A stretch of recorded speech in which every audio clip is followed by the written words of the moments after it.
Properties of covalent bond, properties of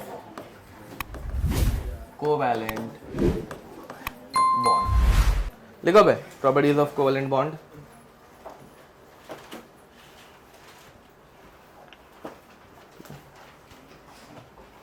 covalent bond हम लोगों ने देखा शेयरिंग ऑफ इलेक्ट्रॉन, जिसमें हम लोग ऑक्टेट रूल पढ़ रहे थे।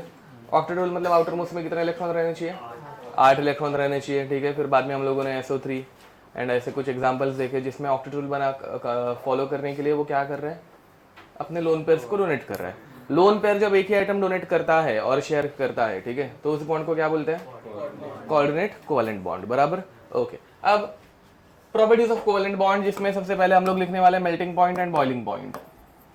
Melting point and boiling point बताओ भाई, कोवेलेंट बॉन्डेड कंपाउंड्स का मेल्टिंग पॉइंट और बॉइलिंग पॉइंट हाई रहता है या लो रहता है, लो रहता है, ठीक है।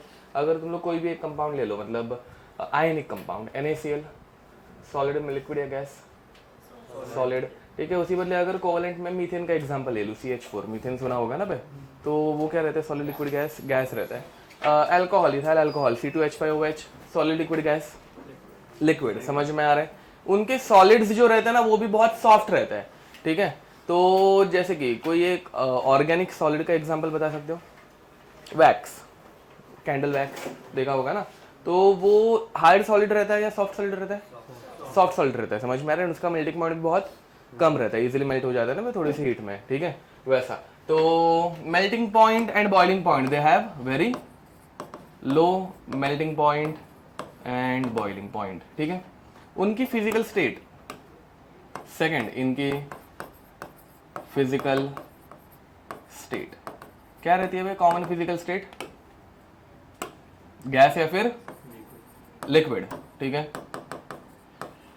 अगर सॉलिड बने तो भी वो कैसे बनेंगे, सॉफ्ट सॉलिड्स बनेंगे, ठीक है। Okay, third, conductivity, good conductor या बैड कंडक्टर, बैड कंडक्टर, ठीक है। तो conductivity, they are bad conductor of electricity, bad conductor of electricity, but there are some exceptions, ठीक है। तो there are few exceptions, तुम लोगों ने स्कूल में पढ़ा भी होगा, ठीक है। तो पहला है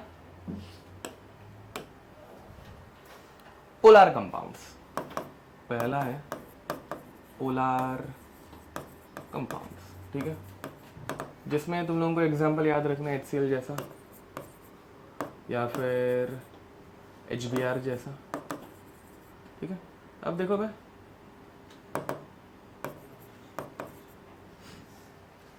between H and Cl which one is more electronegative, Cl, तो Cl carries a delta minus charge and this carries a delta positive charge, समझ में आ रहा है। एंड ये पानी में जाके सेपरेट आउट भी हो सकता है, H+Cl- बन सकता है, ठीक है। या फिर इनके अंदर पहले से प्लस माइनस है तो वो कंडक्शन दिखा सकते हैं, ठीक है, इलेक्ट्रॉन्स को पास कर सकते हैं। वैसे HBr में भी delta plus and delta minus, ठीक है। Second example is self ionising compounds, self ionising compounds, ठीक है। ये पढ़ाने से पहले मैं तुम लोगों को गलत रिएक्शन पढ़ा रहा हूँ, ऐसी रिएक्शन होती नहीं है, ठीक है। हाँ, बाद में करेक्ट बता दूंगा, डोंट वरी। तो वाटर, वाटर के अंदर रिटर्न एज HOH, ठीक है। एक वाटर HOH, ठीक है। एक वाटर जब ब्रेक डाउन होता है तो it forms H plus OH minus, ये समझ में आ रहा है क्या, ठीक है। ये देखो भाई, ये रिएक्शन होती है क्या, नहीं होती, बट सारे क्वेश्चन सॉल्व करने के लिए रिएक्शन काम आ जाती है। हम लोग ये रिएक्शन मतलब केमिस्ट्री में बार बार यूज कर करेंगे, ठीक है। मतलब ये रिएक्शन वैसे तो देखा जाए तो गलत है, होती नहीं है, बट ये क्वेश्चन सॉल्व करते वक्त सही से आंसर दे देती है, उसमें कोई दिक्कत नहीं आती, ठीक है। क्वेश्चन सॉल्व करने लायक है ये रिएक्शन, ओके। अब एक्चुअल में ये सेल्फ आयनाइजेशन नहीं है, ये मतलब ब्रेक डाउन हो रहा है सिर्फ, ठीक है। सेल्फ आयनाइजेशन किसे बोलते हैं, देखो ध्यान दो। अब होता क्या है, सेल्फ आयनाइजेशन के लिए यूज होते हैं 2 वाटर मॉलिक्यूल्स, इसमें कोई दिक्कत, ठीक है। अब between water H and OH which one carries the plus charge, H plus and OH minus, बराबर। ऑक्सीजन के पास 2 लोन पेयर रहती है, सुना है क्या कभी?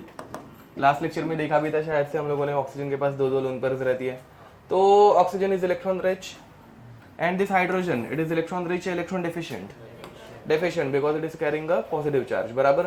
तो क्या होगा बे, ये अपने लोन पेयर्स से इसके ऊपर अटैक मारता है एंड ये हाइड्रोजन अपने इलेक्ट्रॉन किसको देता है? OH को देता है। ये अपने को अभी रिएक्शन पढ़नी है क्या? नहीं, मतलब अपने को सिर्फ बॉन्ड्स देखने हैं, तो सिर्फ एक्सेप्शन याद रखना।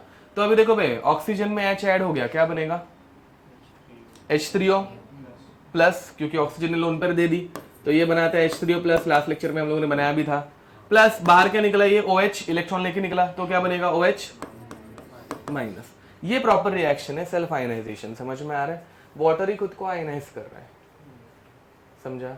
ओके, ये सिर्फ एग्जांपल याद रखना। आयनिक इक्विलिब्रियम में हम लोग ये आयनिक रिएक्शन सारी पढ़ेंगे, डोंट वरी, ठीक है। नेक्स्ट बोलो। नहीं, सिर्फ कंडक्टिविटी के लिए। हाँ, ये समझ में आ गया था ना, H प्लस OH, बस है अभी के लिए इतना। ये रिएक्शन ही हम लोग हमेशा यूज करेंगे। ये रिएक्शन 1-2 बार और ट्राई करेंगे, हो जाएगा, थोड़ी देर के बाद आ जाएगा, डोंट वरी। Okay, next. अब फोर्थ इज isomerism.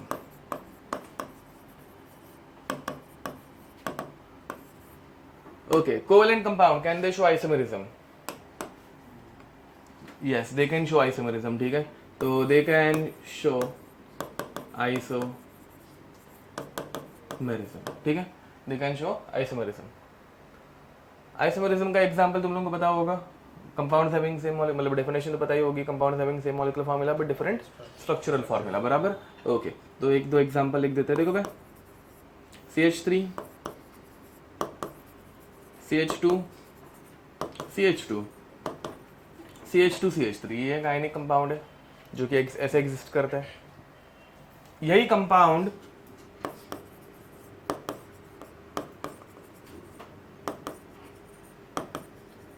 ऐसे भी एग्जिस्ट कर सकता है, ठीक है। देखो भाई, इन दोनों का मॉलिक्यूलर फॉर्मूला, इसमें कितने कार्बन है? फर्स्ट वाले में 5। कितने हाइड्रोजन है? जल्दी काउंट करो। 12। दूसरे वाले में भी कितने कार्बन है? कितने हाइड्रोजन है? दिख रहे सबको 12 हाइड्रोजन, पक्का ना? तो दोनों में C5H12 है, so both are isomers of each other, ठीक है। बट उसी बदले NaCl में ऐसा कुछ होता नहीं है। देखो भाई, NaCl एकदम सिंपल स्ट्रक्चर है, मतलब एकदम फिक्स स्ट्रक्चर है। Na+Cl-, Na+Cl-, बराबर है कि नहीं? अब Na+ के नीचे क्या आएगा? Cl-, Cl- के नीचे Na+, Cl-, Na+। Last time पढ़ाया था ना लैटिस फॉर्मेशन, तो वो एक रिजिड स्ट्रक्चर है, उसमें कुछ भी हम लोग हिला सकते हैं क्या? ऐसा कर सकता हो क्या कि भाई 2 Cl-, सामने सामने आ जाए? कभी नहीं हो सकता, समझ में आ रहा है? तो ionic compound do not show isomerism but covalent compound shows, समझ में आ रहा है? ये फालतू फालतू चीजों के ऊपर क्वेश्चंस आते हैं, ठीक है। Okay, next, solubility.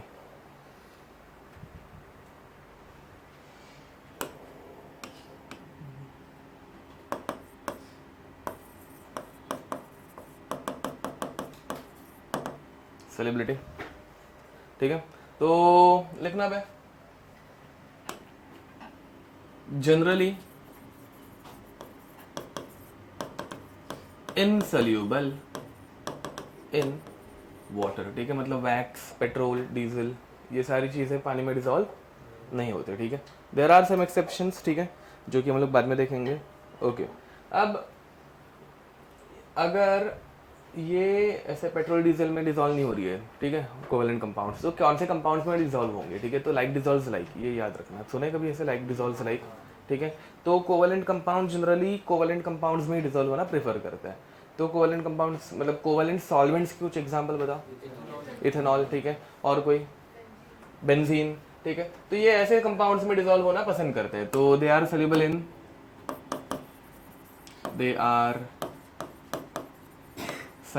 In ethanol,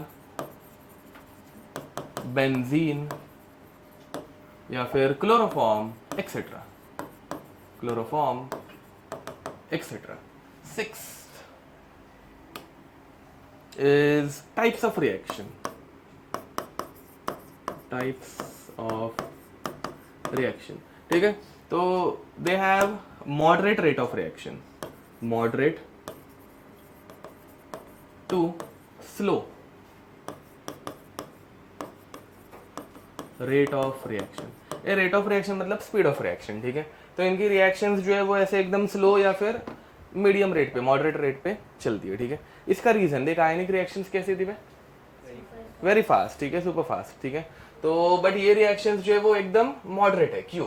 because देखो, अगर मुझे एक सिंपल सी रिएक्शन भी करानी है, फॉर एग्जाम्पल लेट अस से मुझे N2 plus 3H2 giving us 2NH3 ऐसी रिएक्शन करानी है, ठीक है। तो पहले नाइट्रोजन के अंदर रहते हैं ट्रिपल बॉन्ड्स एंड हाइड्रोजन के अंदर रहते हैं सिंगल बॉन्ड्स।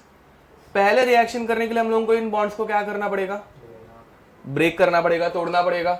तो पहले ये ब्रेक होंगे, ये ब्रेकिंग एकदम इजीली होगी कि टाइम लगेगा? टाइम लगेगा ना भाई, धीरे धीरे इनको हीट करना पड़ेगा, एक एक करके मॉलिक्यूल्स को हीट मिलेगी, फिर वो ब्रेक डाउन होंगे। अब ब्रेक डाउन होने के बाद उनको नए बॉन्ड्स बनाने पड़ेंगे, फॉर्म करने पड़ेंगे, ठीक है। तो फिर बाद में ये नाइट्रोजन जाके ऐसे हाइड्रोजन इसके साथ कंबाइन होगा एंड तब जाके रिएक्शन होगी। आयनिक रिएक्शन बहुत फास्ट होती है, क्यों होती है? हाँ, बॉन्ड ब्रेक नहीं करना पड़ता, वो पानी में डालते ही आयनाइज हो जाते हैं ना बे, आयंस बन जाते हैं, टूट जाते हैं एंड फिर बाद में फटाक से रिएक्शन कर लेते हैं। समझ में आ रहा है? तो आयनिक रिएक्शन में बॉन्ड ब्रेकिंग की प्रोसेस नहीं होती, वो अपने आप ब्रेक हो जाता है। यहाँ पे अपने को करनी पड़ती है बस, और कुछ नहीं, ठीक है। तो पहले बॉन्ड ब्रेकिंग होता है एंड फिर बाद में बॉन्ड फॉर्मेशन होता है। चलो लिखो, इनकी एनर्जीज भी हम लोग काउंट करेंगे थर्मोडायनेमिक्स में।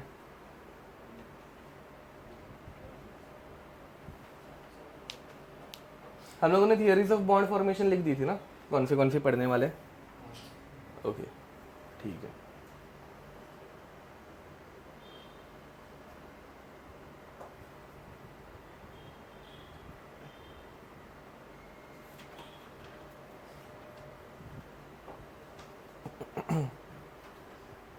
लास्ट टाइम ऑक्सी एसिड्स के भी स्ट्रक्चर बना लिए थे, H2SO4, H3PO4, KMNO4, K2Cr2O7, वो सब। कितने स्ट्रक्चर बनाए थे लास्ट टाइम, बताओ जरा, क्या क्या बनाए थे? 4 ही बनाए थे ना? ओके, चलो थोड़े से और एग्जांपल ले लेते हैं, बस इतने ही किए थे? अच्छा, और थोड़े से एग्जांपल ले लेते हैं, फिर आगे बढ़ते हैं। ओके, करें स्टार्ट। नेक्स्ट, अब वही तो still we are on Lewis theory. Lewis theory, also called as octet rule, ठीक है। अब देखो बे, लेविस थियरी या फिर ऑक्टेट रूल में क्या बोला जाता है कि एक ही एलिमेंट के आउटर मोस्ट में कितने इलेक्ट्रॉन रहने चाहिए? 8 रहने चाहिए। 8 रहेंगे वो खुश हो जाएगा, समझ में आ रहा है, ठीक है। बट हमेशा ऐसा कंपलसरी होता है क्या? नहीं, उसके भी कुछ एक्सेप्शंस आने ही वाले, ठीक है। अब हम लोग कुछ एग्जांपल्स लेना स्टार्ट कर लेते हैं। लास्ट टाइम हम लोगों ने बहुत सारे पढ़े ही रहेंगे, कुछ ऐसा बना लेते, चलो BeCl2, ठीक है, BeCl2। अब बेरिलियम के आउटर मोस्ट में कितने इलेक्ट्रॉन्स? 2। कितने रहते हैं? 2, पता है ना? ओके, तो बेरिलियम के आउटर मोस्ट में रहते हैं 2 इलेक्ट्रॉन्स, ठीक है। एंड उसके बाजू में आ गए Cl के आउटर मोस्ट में कितने इलेक्ट्रॉन्स? 7, ठीक है। तो 1 2 3 4 5 6 7, समझ में आ रहा है? वैसे ही यहाँ पे भी दूसरा Cl आया, 1 2 3 समथिंग, ठीक है। ओके, अब यहाँ पे क्या होगा फिर? ये क्लोरीन एक बॉन्ड अगर बना लेगा, मतलब एक इलेक्ट्रॉन शेयर कर लेगा, तो इसके आउटर मोस्ट में 8 इलेक्ट्रॉन होंगे, तो एक ये यहाँ पे बॉन्ड बनाएगा। वैसे ही अगर ये क्लोरीन ने भी एक बॉन्ड बनाया, तो ये भी क्या कर लेगा? अपना ऑक्टेट कंप्लीट कर लेगा। तो दोनों क्लोरीन का ऑक्टेट हो गया complete. But how many electrons are there in outer most shell of beryllium now? 4। कितने हैं? बेरिलियम ने कितने बॉन्ड्स बनाए हैं? 2 बॉन्ड्स बनाए, 2 बॉन्ड, एक बॉन्ड में कितने इलेक्ट्रॉन रहते हैं? 2। तो बेरिलियम के आउटर मोस्ट में कितने इलेक्ट्रॉन हो गए? 4, ठीक है। क्लोरीन के आउटर मोस्ट में कितने इलेक्ट्रॉन हो गए? 8। ये समझ पा रहे हो? How many lone pairs are there in BeCl2? 6. How many lone pairs are present on chlorine in BeCl2? 3। One chlorine मतलब how many electrons are present on chlorine, मतलब एक क्लोरीन के ऊपर पूछा जाता है, वो टोटल नहीं है ऐसे जनरली। तो या फिर मेंशन किया रहता है ऑल क्लोरीन आइटम्स, ठीक है। ओके, तो कितने हैं एक क्लोरीन के ऊपर? 3। BCl2 में कितने हैं? 6। समझ में आ रहा है? ओके, अब वैसे ही अगर मैं दूसरा एग्जांपल दूं, लेट अस से PCl3, ठीक है। Now in case of PCl3, phosphorus has how many electrons in its outermost shell? 5। Nitrogen के फैमिली में आता है, नाइट्रोजन के आउटरमोस्ट में 5, तो फास्फोरस में भी 5 बराबर। तो फास्फोरस, ठीक है, 1 2 3 4 5। इसके साइड में कितने क्लोरीन आए? 3 आए। ये चलेगा ना, वो तुम लोगों को स्कूल में ऐसे वो डॉट फिर क्रॉस वो टाइम पास रहता था, मैं सब जगह पे डॉट बना रहा हूँ, ठीक है। अपने को मतलब अभी टिक करना है, ड्रॉ नहीं करना है कुछ। ओके, तो यहाँ पे Cl Cl Cl, हर एक क्लोरीन के आउटरमोस्ट में कितने इलेक्ट्रॉन? 7। तो 1 2 3 4 5 6 7, 1 2 3 4 5 6 7, 1 2 3 4 5 6 7। हर एक ने क्या क्या बनाया? एक एक सिंगल बॉन्ड बनाया, बराबर है कि नहीं? समझ पा रहे हो? Now how many electrons are there in outermost shell of phosphorus? Total 8। How many bond pairs are there on phosphorus? 3 bond pairs, बराबर। ओके, फास्फोरस के ऊपर बॉन्ड पेयर्स है 3। लोन पेयर कितने हैं? 1। ये समझ पा रहे हो? एंड टोटल इलेक्ट्रॉन्स कितने हो गए? 8। 8 काउंटिंग समझ में आ रही है ना भाई? हर बॉन्ड में 2 इलेक्ट्रॉन, लोन पेयर के 2 इलेक्ट्रॉन्स, कोई भी दिक्कत? Okay, now over here how many total electrons are there in PCl3? Total electron नहीं, total lone pairs are there in PCl3। How many total lone pairs are there in PCl3? 10। दिख रहा है? How many lone pairs are present on central atom? 1। How many lone pairs are there on surrounding atoms? Surrounding मतलब सारे हो गए ना बे? सिर्फ chlorine पूछा है क्या? 9। समझ में आ रहा है? ठीक है, ओके। तो सिर्फ क्लोरीन के ऊपर पूछा तो 3 है। सराउंडिंग में तीनों के तीनों क्लोरीन सराउंडिंग में है ना बे? सेंट्रल के बाजू में सराउंड कर रहे हैं। समझ में आ रहा है क्वेश्चन कैसे सिर्फ घूमते हैं? ठीक है, बाकी सिंपल रहता है बे, इसमें कुछ भी नहीं रहता। ओके, नेक्स्ट PCl5, ठीक है, बॉन्ड पेयर PCl5, ठीक है। तो now in case of PCl5 phosphorus, वापस सेंट्रल आइटम है अपना, कितने इलेक्ट्रॉन है इसके पास? 5। तो 1 2 3 4 5, ठीक है, रैंडमली प्लेस कर दिए। हर एक के आजू बाजू में कितने क्लोरीन आएंगे? एक एक आएंगे, हर एक इलेक्ट्रॉन के बाजू में एक एक क्लोरीन, ठीक है। क्लोरीन ऐसे हर एक क्लोरीन के आउटर मोस्ट में कितने इलेक्ट्रॉन बे? 7। तो 1 2 3 4 5 6 7, 1 2 3 4 5 6 7, 1 2 3 4 5 6 7,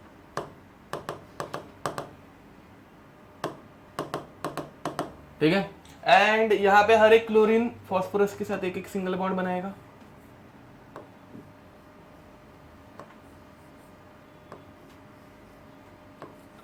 ये समझ पा रहे हो?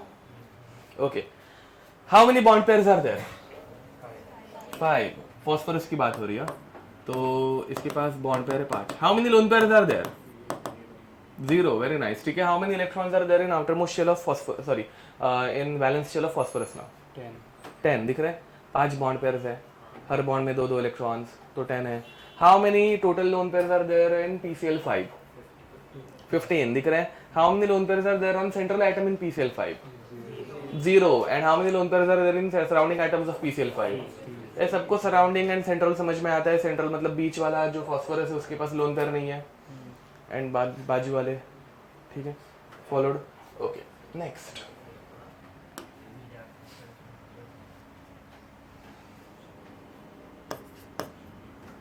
और क्या है? SF6। चलो ये तुम लोग बना लोगे, SF6 ये बना लो।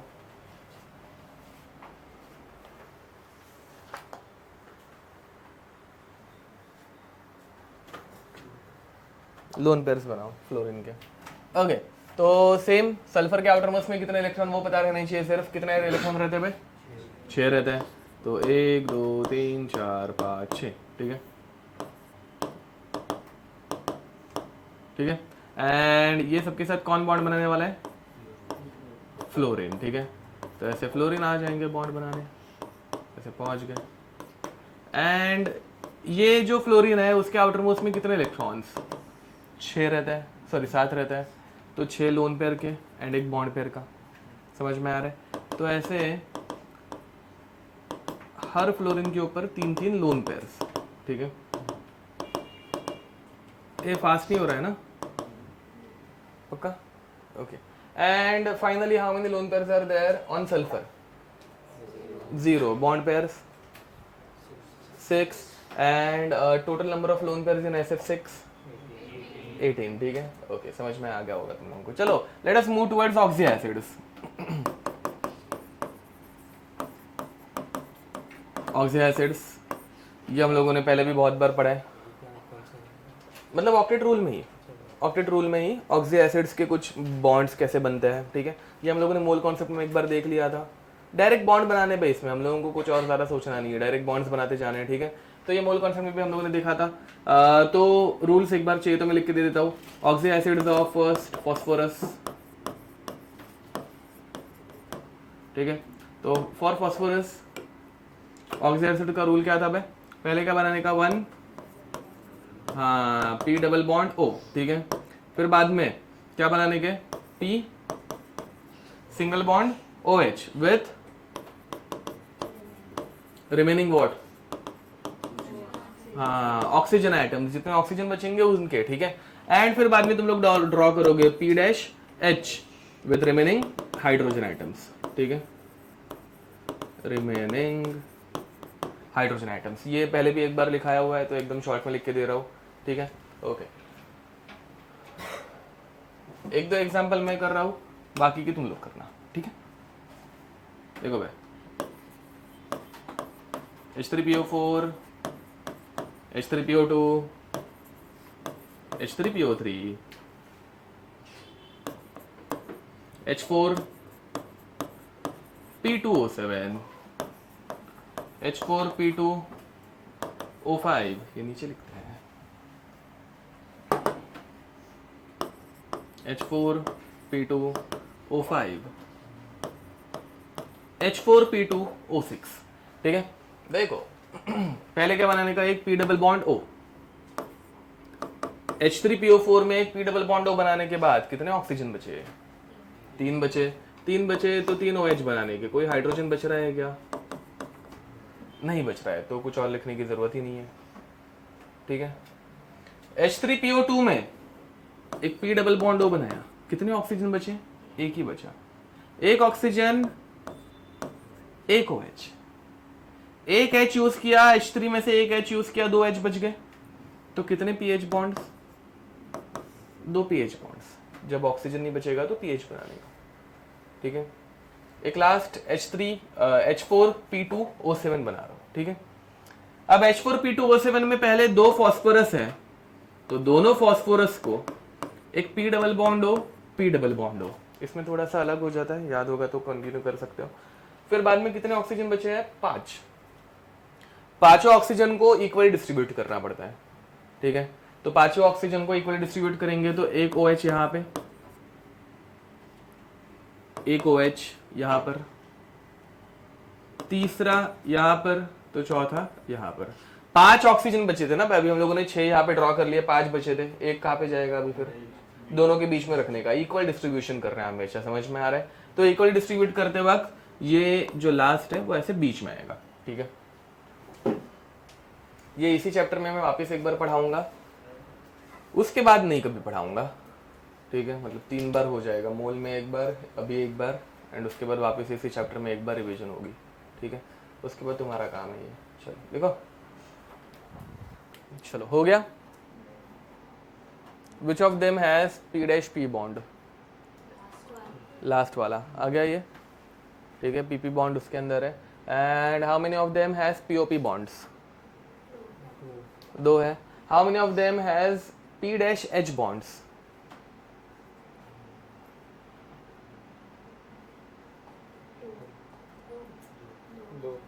इसमें नहीं है, 3 है ना, इसमें भी होनी चाहिए।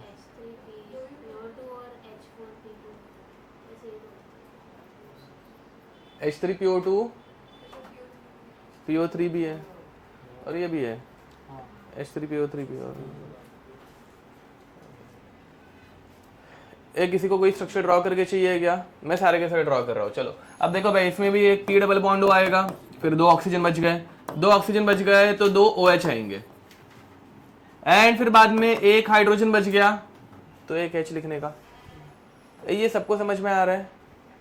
मैं स्लो जा सकता हूँ, मतलब ऐसा कुछ दिक्कत नहीं है, मुझे बता देना। ओके, अब यहाँ पे भी 2 फॉस्फोरस है तो एक P डबल बॉन्ड हो, दूसरा P डबल बॉन्ड हो, then you have to make equal distribution of oxygen atoms. ठीक है, तो कैसे होगा? कितने ऑक्सीजन बचे थे? 3 ऑक्सीजन, 3 में से एक OH यहाँ पे, दूसरा OH यहाँ पे, तीसरा ऑक्सीजन जो बचा हुआ है वो क्या करना पड़ेगा? बीच में शेयर करना पड़ेगा, ब्रिजिंग है। हाँ, इसको ब्रिजिंग ऑक्सीजन भी बोलते हैं। 2 फॉस्फोरस के बीच में ब्रिज का काम कर रहे हैं ना भाई, ब्रिजिंग ऑक्सीजन। ठीक है, एंड फिर लास्ट में कितने हाइड्रोजन बचे भाई? 2 बचे, तो ऐसा कुछ खत्म। ये समझ पा रहे हो? नेक्स्ट, अब यहाँ पर पहले P डबल बॉन्ड हो, दूसरा P डबल बॉन्ड हो, फिर बाद में कितने ऑक्सीजन बचे? 4 बचे, एक OH, दूसरा OH, तीसरा OH, चौथा OH। ऑक्सीजन है क्या अभी? तो there is no bridging oxygen, तो इनको ऐसे हवा में तो लटकते हुए नहीं रख सकते ना बे, तो will form a P' bond. समझ में आ रहा है?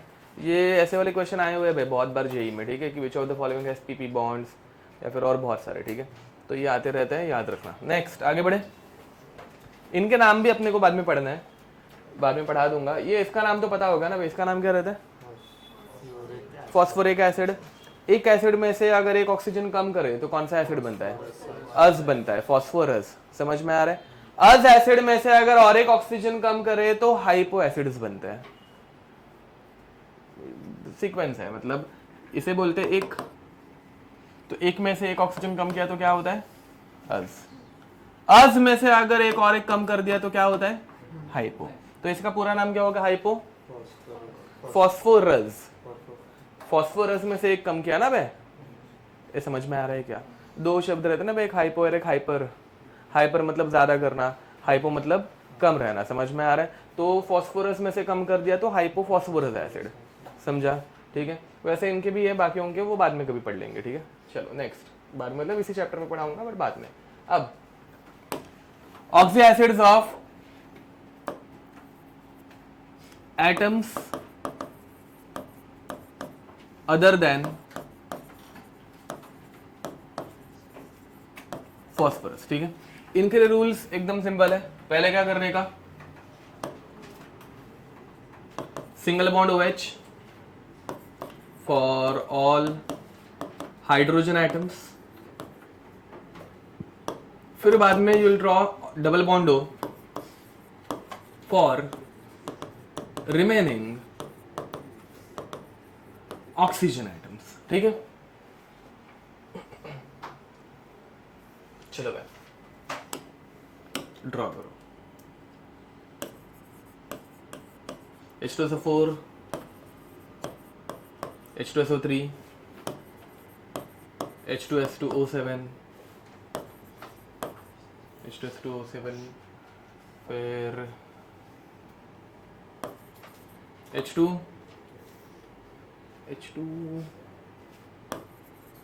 S2O6। ठीक है, फिर बाद में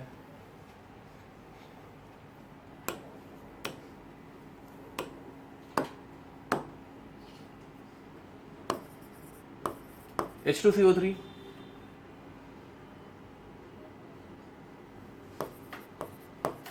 Na2, SO4, KMNO4, K2Cr2O7।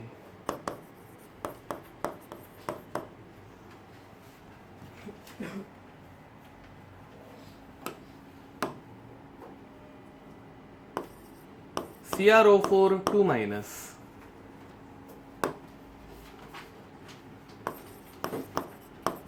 CrO4 2 minus।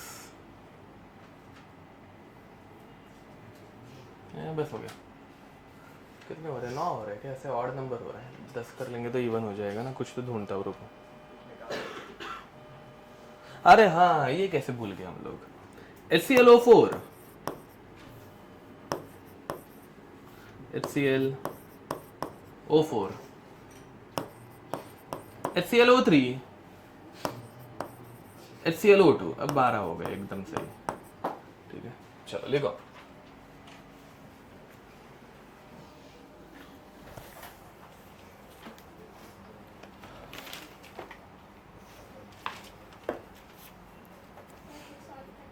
कौन सा वाला?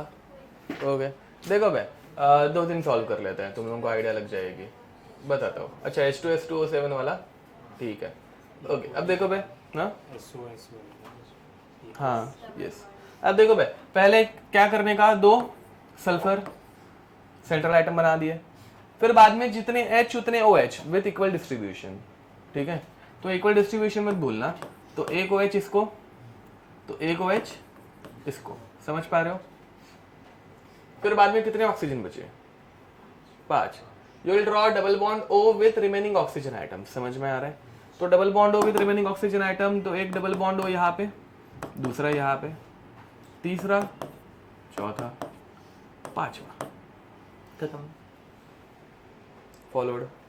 अब दिक्कत ऐसे वालों में आएगी, लेट्स से KMnO4। अब KMnO4 एकदम अलग सा ही है, इसमें तो H ही नहीं है, तो कुछ नहीं। देखो भाई, यहाँ पे पहले तो सेंट्रल एटम कौन सा आएगा?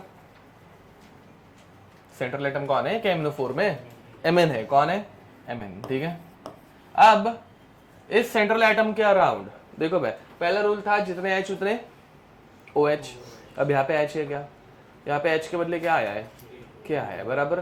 तो अभी जितने K उतने ओके, जैसे OH था वैसे ओके। समझ में आ रहा है?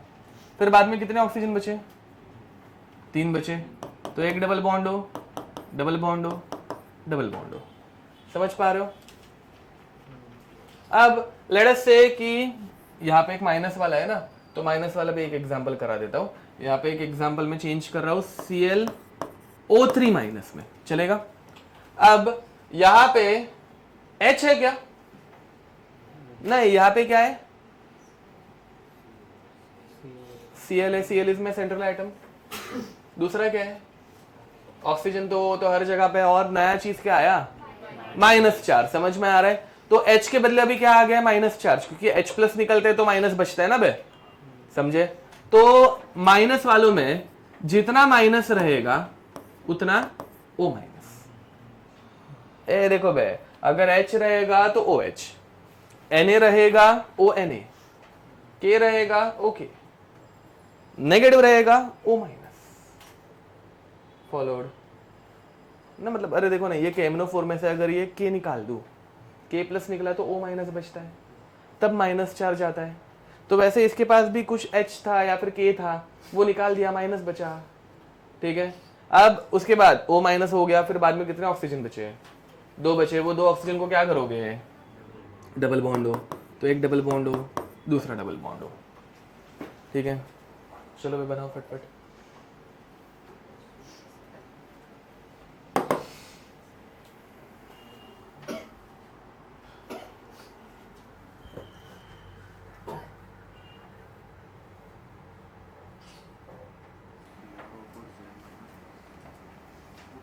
टू माइनस है बेबू, 2 माइनस।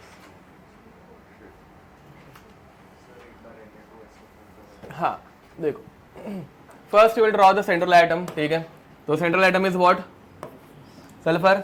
फिर बाद में जितने Na है उतने NaO या फिर ONa, तो एक ONa, दूसरा ONa। फिर बाद में कितने ऑक्सीजन बचे? 2, तो एक डबल बॉन्ड हो, दूसरा डबल बॉन्ड हो, खत्म। समझ पा रहे हो? पक्का? ठीक है, नेक्स्ट मैं अभी क्विकली सारे के सारे बना रहा हूँ। ठीक है, कुछ अगर मिस्टेक हो जाए तो बता देना।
बराबर है, ऐसे आया सब कुछ।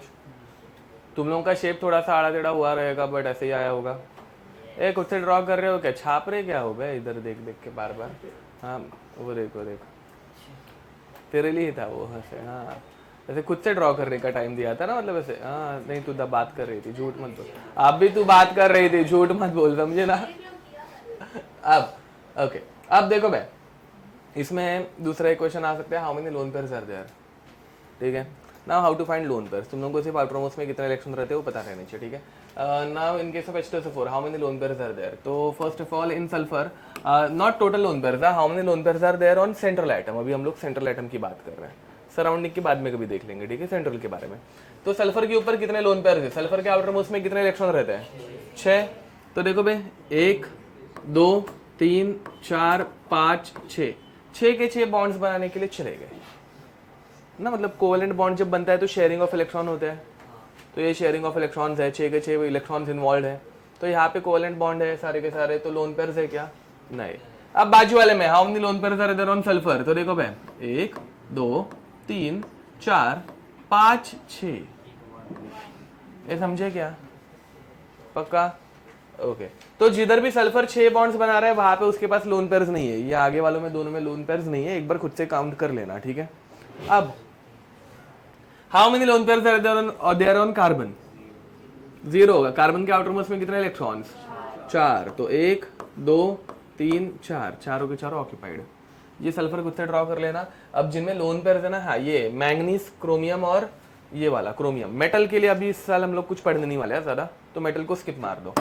Chlorine, how many lone pairs are there in chlorine, 7 outer most में रहते हैं, सॉरी, तो 1 2 3 4 5 6 7, कोई लोन पेयर है क्या, नहीं। इस वाले में देखो बे, एक लोन पेयर आएगी, 1 2 3 4 5 6 7 लोन पेयर ऐसे दिखाते हैं, पता नहीं होगा तो समझा। चलो भाई ये एक लास्ट वाला खुद से देख लो, 2 लोन पेयर्स आएंगे इसमें, ठीक है, ओके। इस स्ट्रक्चर में किसी को कुछ दिक्कत, पक्का लिख दो।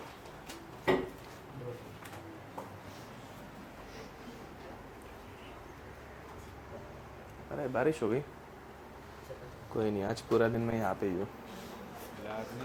हाँ अरे यार इधर इतने काम करने पड़ते हैं ना, क्या ही बताओ, लेक्चर ही लेक्चर लेने मेरे को आज। हाँ HClO3 कहाँ पे है, Cl O3 माइनस, वो माइनस कर दिया मैंने, मतलब बाद में चेंज किया मैंने, मुझे एक नेगेटिव वाला एग्जांपल रखना था इसलिए, पहले HClO3 था, बाद में चेंज किया मैंने। डन, बढ़े आगे, okay. Next limitation of octet rule, अरे हाँ सॉरी सॉरी रुको रुको, how to identify central atom, central atom, central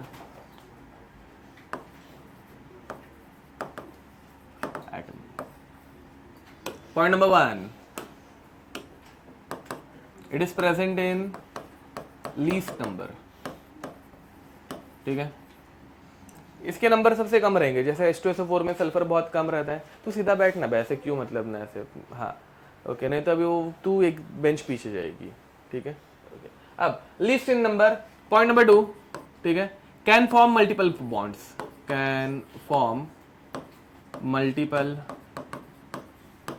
bonds, एक से ज्यादा बॉन्ड्स बनाने आने चाहिए, जैसे H2SO4 में सल्फर 6 बॉन्ड्स बना रहा है, HClO4 में क्लोरीन 7 बॉन्ड्स बना रहा था, वैसा, ठीक है। And third,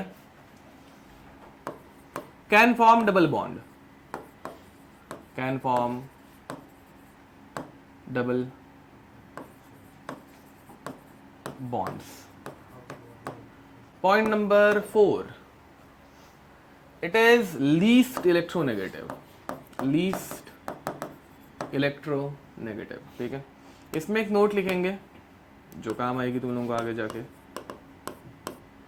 hydrogen and fluorine never acts as a central atom, ठीक है, hydrogen fluorine as a central atom कभी एक्ट नहीं करते, क्यों नहीं करते भाई? एक ही बॉन्ड बनाते हैं ना, हाइड्रोजन भी हमेशा एक ही बॉन्ड बनाएगा, फ्लोरीन भी हमेशा एक ही बॉन्ड बनाता है, एक से ज़्यादा बॉन्ड्स बना ही नहीं पाते, समझ में आ रहा है? ठीक है, इसलिए तो भाई फ्लोरीन एक ही बॉन्ड बनाता है बट क्लोरीन साथ साथ बॉन्ड बना सकता है, ऐसा क्यों? अच्छा वर्ड कुछ वैलेंस डी शेल रहा है, डी ऑर्बिटल रहता है, ठीक है। Fluorine has vacant D orbital, ठीक है, तो वो 7 बॉन्ड बना सकते हैं, लास्ट लेक्चर में पढ़ाया था। एंड फ्लोरीन के पास वेकेंट डी ऑर्बिटल नहीं रहता तो वो 7 बॉन्ड नहीं बना पाता, ठीक है, समझ में आ रही है पक्का? ओके, अब नेक्स्ट हेडिंग लिखेंगे limitation of octet rule. Limitation of octet rule, ठीक है, लिखो limitation of octet rule. Point number 1, hypovalent atom compounds, ठीक है, हाइपोवैलेंट कंपाउंड्स। अभी थोड़ी देर पहले हाइपो का मीनिंग बताया था, हाइपो मतलब क्या है?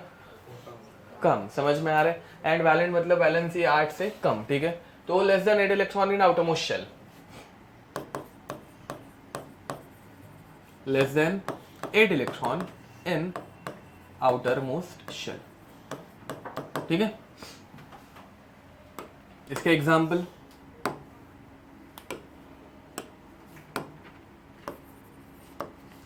BeCl2 या फिर BF3 और बहुत सारे आते हैं, इस चैप्टर में हम लोग देखेंगे भी थोड़े बहुत और, ठीक है। तो BeCl2 ज्यादा नाटक नहीं, डायरेक्ट ऐसे 2 बॉन्ड्स है, ठीक है। बेरिलियम के आउटर मोस्ट में 2 इलेक्ट्रॉन रहते हैं, 2 बॉन्ड्स के लिए यूज कर लिया, तो beryllium has how many electrons now? Total 4 बराबर, तो इसमें 4 इलेक्ट्रॉन्स है भाई, 4 इलेक्ट्रॉन मतलब इसका ऑक्टेट कंप्लीट है क्या? तो ये कंपाउंड स्टेबल रहना चाहिए था क्या? नहीं रहना चाहिए, समझ में आ रहा है? बट फिर भी ये एग्जिस्ट करता है, तो अपने ऑक्टेट थ्योरी इसको एक्सप्लेन कर पा रही है कि ये एग्जिस्ट क्यों कर रहा है? नहीं, ठीक है, ओके, तो दैट इज द लिमिटेशन। ये according to octet rule this compound should not exist but still it exist, ठीक है, वैसा। अब BF3 बोरॉन के आउटर मोस्ट में कितने इलेक्ट्रॉन? 3 इलेक्ट्रॉन, ठीक है, तीनों इलेक्ट्रॉन फ्लोरीन के साथ बॉन्ड बनाने के लिए चले गए। अब बोरॉन के आउटर मोस्ट में टोटल कितने इलेक्ट्रॉन हो गए? 6 इलेक्ट्रॉन। 6 इलेक्ट्रॉन है मतलब ऑक्टेट कंप्लीट है क्या? नहीं, तो ये स्टेबल है कि अनस्टेबल है?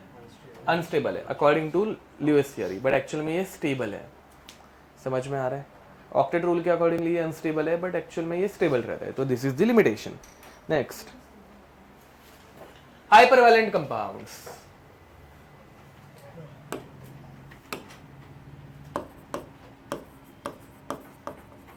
हाइपर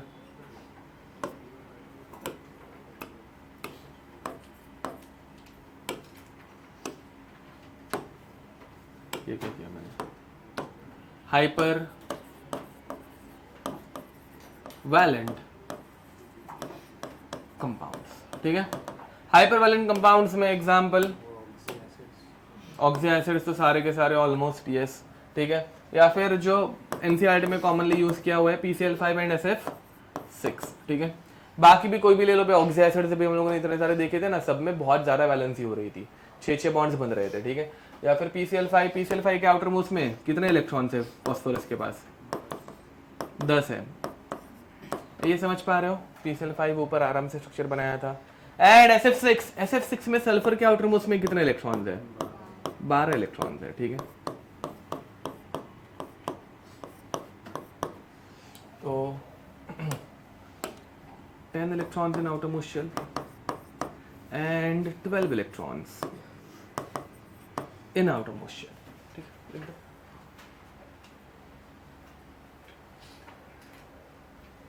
ये कैटेगरी हम लोगों ने अभी तक पढ़ी नहीं है।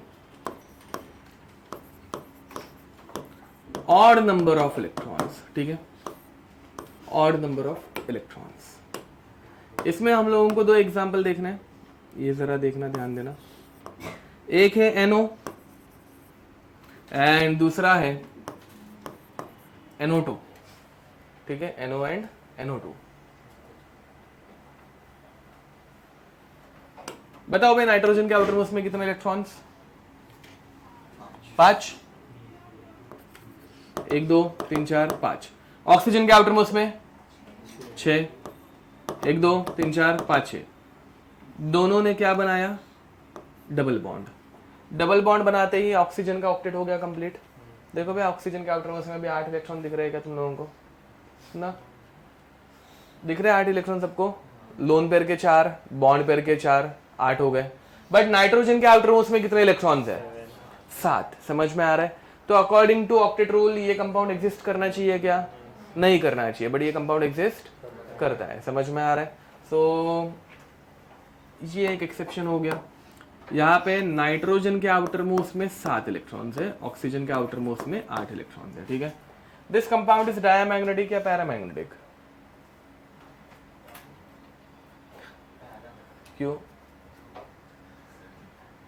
अरे ये क्या, दिस कंपाउंड इज डायमैग्नेटिक या पैरामैग्नेटिक, वो पहचानते कैसे डाया एंड पैरा, हाँ क्या, हाँ तो आगे क्या से रिलेटेड है वो नहीं पता, होता है कोई नहीं, घर पे जाके चेक कर लेना। ठीक है, बाद में वापस जब ये पढ़ेंगे तो बता ही दूंगा मैं। ओके, अब NO2 के केस में देखो भाई नाइट्रोजन सेम, नाइट्रोजन के आउटर मोस्ट में कितने इलेक्ट्रॉन, 5, 1 2 3 4 5। ठीक है, ऑक्सीजन के आउटर मोस्ट में 6, 1 2 3 4 5 6, इन दोनों ने बनाया एक डबल बॉन्ड, ये बन गया अपना NO। देख भाई ये NO ही है, same to same as it is. ठीक है, फिर बाद में इसके पास और एक ऑक्सीजन आया, ये ऑक्सीजन की लाइफ में बहुत दुख, क्यों, बिकॉज इसके आउटर मोस्ट में कितने electron, 6।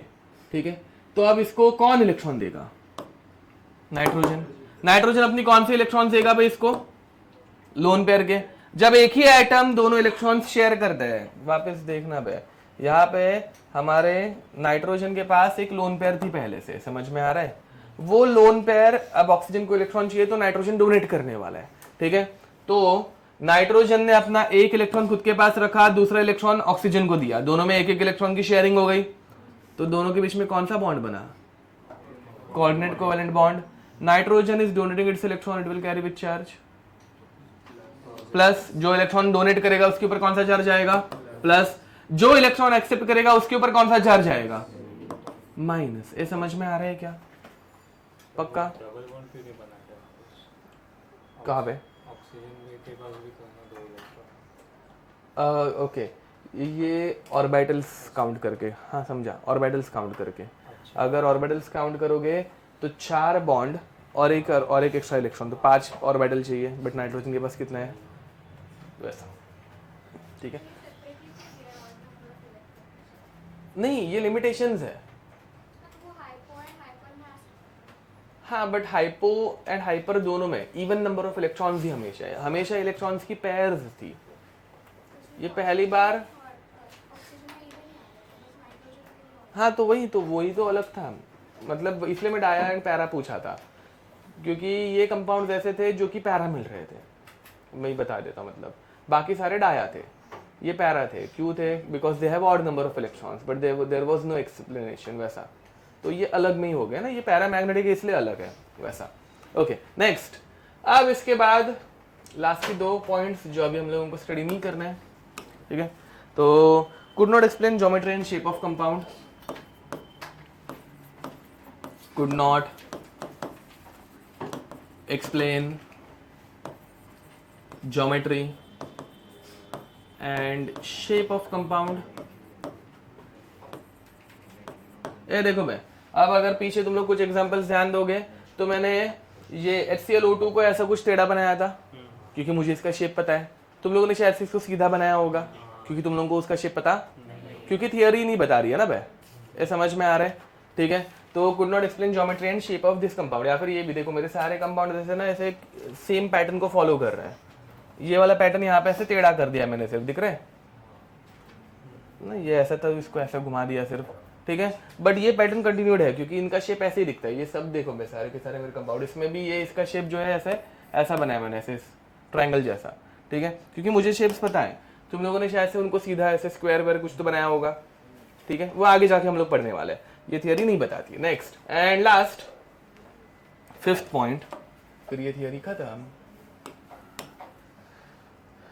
Could not explain compounds of xenon could not explain compounds of xenon like XeF2, XeF6, XeF4 etcetera. ठीक है, लिख दो भाई. We'll take a small break, 9:15, then we'll continue. ठीक है. अब तो ऑक्टेट रूल के लिमिटेशंस ओवरकम करने के लिए नई थियरी आई. ठीक है, लिखो बे. Valence bond theory. Valence bond theory. ठीक है, देखो वैलेंस बॉन्ड थियरी का एक सिंपल प्रिंसिपल इतना ही है. अगर किसी एटम में ऑर्बिटल्स है एंड अगर किसी एटम्स में इलेक्ट्रॉन्स है तो वो बॉन्ड बना सकते हैं. समझ में आ रहा है? मतलब लेट अस से कि फास्फोरस के पास आउटर मोस्ट में कितने इलेक्ट्रॉन्स है? 5. एंड उसके पास 5 ऑर्बिटल्स है क्या? तो रहता है, मतलब पता है ना, sp_d लास्ट टाइम बताया था. तो वो 5 बॉन्ड बना सकता है. ठीक है, अगर फास्फोरस के पास 9 ऑर्बिटल्स है तो थियरी में वो 9 बॉन्ड्स भी बना सकता है. समझ में आ रहा है? जितने चाहिए, जितने ऑर्बिटल्स है उतने बॉन्ड्स बनेंगे. ठीक है, वैसा. तो ये सिंपल इसका लॉजिक है और कुछ नहीं है. बाकी इसके पॉइंट्स थोड़े से भी लेंदी है जो हम लोग लिखना स्टार्ट करेंगे. चलो भाई, point number 1, a covalent bond is formed when a covalent bond is formed when orbitals of different atoms, orbitals of, and हाँ, ये ऑर्बिटल्स की बात करता है. अगेन ऑक्टेट रूल ऑर्बिटल्स की बात नहीं करता. ठीक है, इसमें ऑर्बिटल्स की बात होती है. Orbitals of different atoms,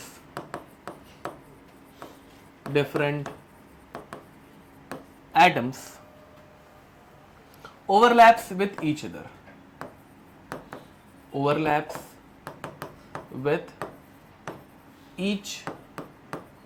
other, तो यहां पे ऑर्बिटल ओवरलैप की बात हो रही है. एंड पहले वाले थियरी में क्या था? शेल्स का ओवरलैप, सिर्फ इलेक्ट्रॉन्स ऑर्बिट. समझ में आ रहा है? ठीक है. Point number 2,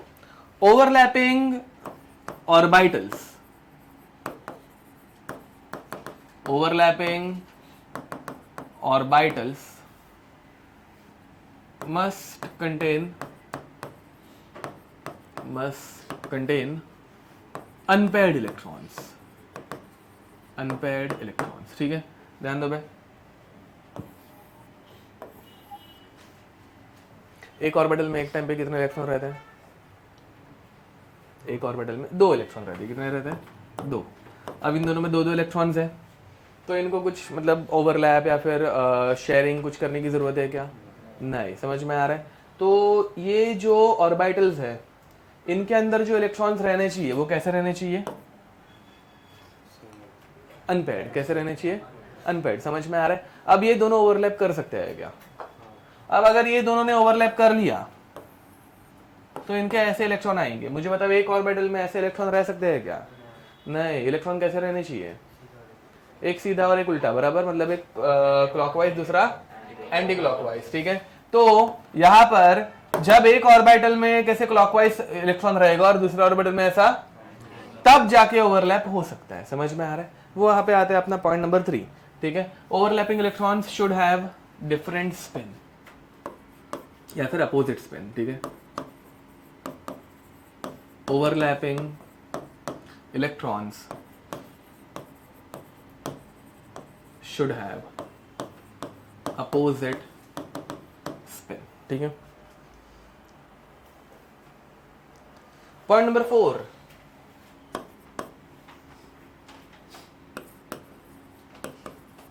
overlapping orbitals. ठीक है, overlapping orbitals should not overlap. रुको ना भाई.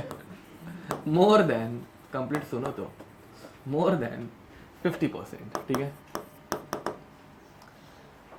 किससे कितना परसेंट ओवरलैप मतलब मिनिमम मैक्सिमम हो सकता है 50 से कम, ठीक है, मतलब ऐसा। तो 50 से ज्यादा कभी हो सकता है क्या? नहीं, क्यों नहीं हो सकता? रिपल्शन, वेरी नाइस, ठीक है। ये देखो भाई, एक आइटम दूसरा आइटम, या फिर एक ऑर्बिटल दूसरा ऑर्बिटल, ठीक है, ये ऑर्बिटल है, ये दूसरा ऑर्बिटल है, इन दोनों के सेंटर में क्या रहता है? न्यूक्लियस रहता है, समझ में आ रहा है? अब अगर ये दोनों 50% से ज्यादा ओवरलैप कर लिए ना, मतलब उनके 50% रेडियस या फिर डिस्टेंस से ज्यादा ओवरलैप हो गया, तो क्या हो जाएगा? इन दोनों के न्यूक्लियस आमने सामने आ जाएंगे, जिसकी वजह से क्या होगा? रिपल्शन होगा। तो इस सेंटेंस को कंप्लीट करो, to avoid inter nuclear repulsion, to avoid inter nuclear repulsion. इसका मीनिंग समझ में आ रहा है? इंटर न्यूक्लियर रिपल्शन का, ठीक है, दो न्यूक्लियस के बीच का repulsion. Point number 5,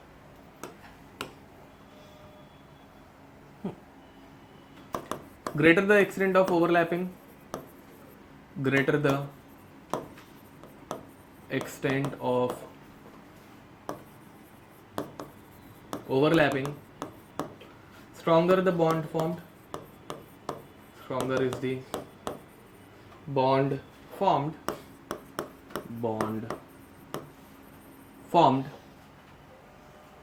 and smaller is the bond length, and smaller the bond length, ठीक है, smaller the bond length. Next, there are two types of bonds. Sixth, there are two types of bonds, ठीक है। पहला type जो रहता है वो रहता है axial overlap, axial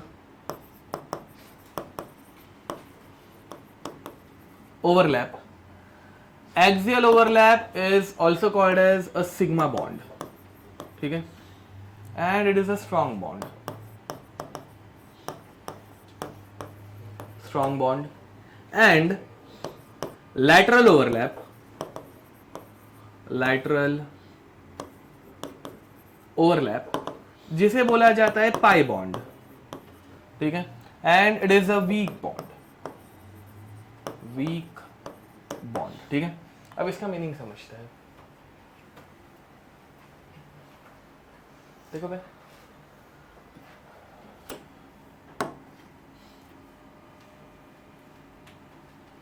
let us से कि मैं इस एक्सिस को जेड एक्सिस, अभी एक्सिस का नाम देने की जरूरत नहीं है, छोड़ो, तो ये हमारा एक्सिस है, ठीक है। इस एक्सिस के ऊपर हमारे दो ऑर्बिटल्स हैं, नेम ऑफ दिस ऑर्बिटल, ये कौन सा ऑर्बिटल है? पी ऑर्बिटल है, बराबर, ओके। अब ये अगर इसी एक्सिस के ऊपर से आमने सामने आके ओवरलैप कर दिए, ठीक है, समझ में आ रहा है? जिस एक्सिस पे वो ऑर्बिटल्स है उसी एक्सिस पे से वो ओवरलैप कर रहे हैं। ओवरलैपिंग कैसे दिखेगी? ऐसे कुछ दिखेगी। Is it more than 50%? No ना, मतलब 50% से ज्यादा, मतलब इधर इसके आगे आना चाहिए था। तो ये ओवरलैपिंग जो है वो एक्सियल बोलेंगे या लैटरल बोलेंगे? एक्सियल, क्योंकि वो सेम एक्सिस के ऊपर से ओवरलैप कर रहे हैं जो उनका खुद का एक्सिस है, ठीक है। तो इसे बोलते हैं axial overlapping, also called as which bond? Sigma bond, ठीक है। तो this is called as sigma bond. Whereas if two orbitals on y-axis, ठीक है, are overlapping from the same z-axis, समझ में आ रहा है? ठीक है, ये दोनों के दोनों कौन से एक्सिस के ऊपर लाई कर रहे हैं? y के ऊपर, बट ये ओवरलैप कौन से एक्सिस के ऊपर से करने वाले, कौन से एक्सिस के डायरेक्शन में करने वाले? z, समझ में आ रहा है? तो ये अच्छे से ओवरलैप भी कर पाएंगे क्या? नहीं, ठीक है। एंड अब ये जो ओवरलैपिंग होगी वो कौन सी होगी? लैटरल, ये समझ पा रहे हो? ऐसे साइडवेज, ठीक है। तो अब इसे बोलते हैं lateral overlapping, also called as pi bond.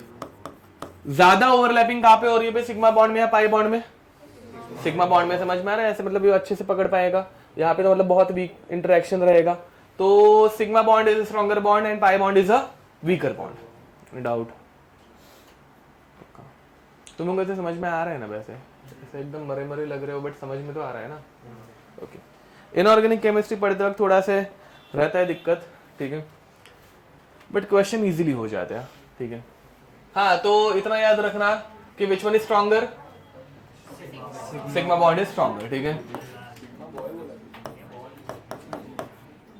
Okay, next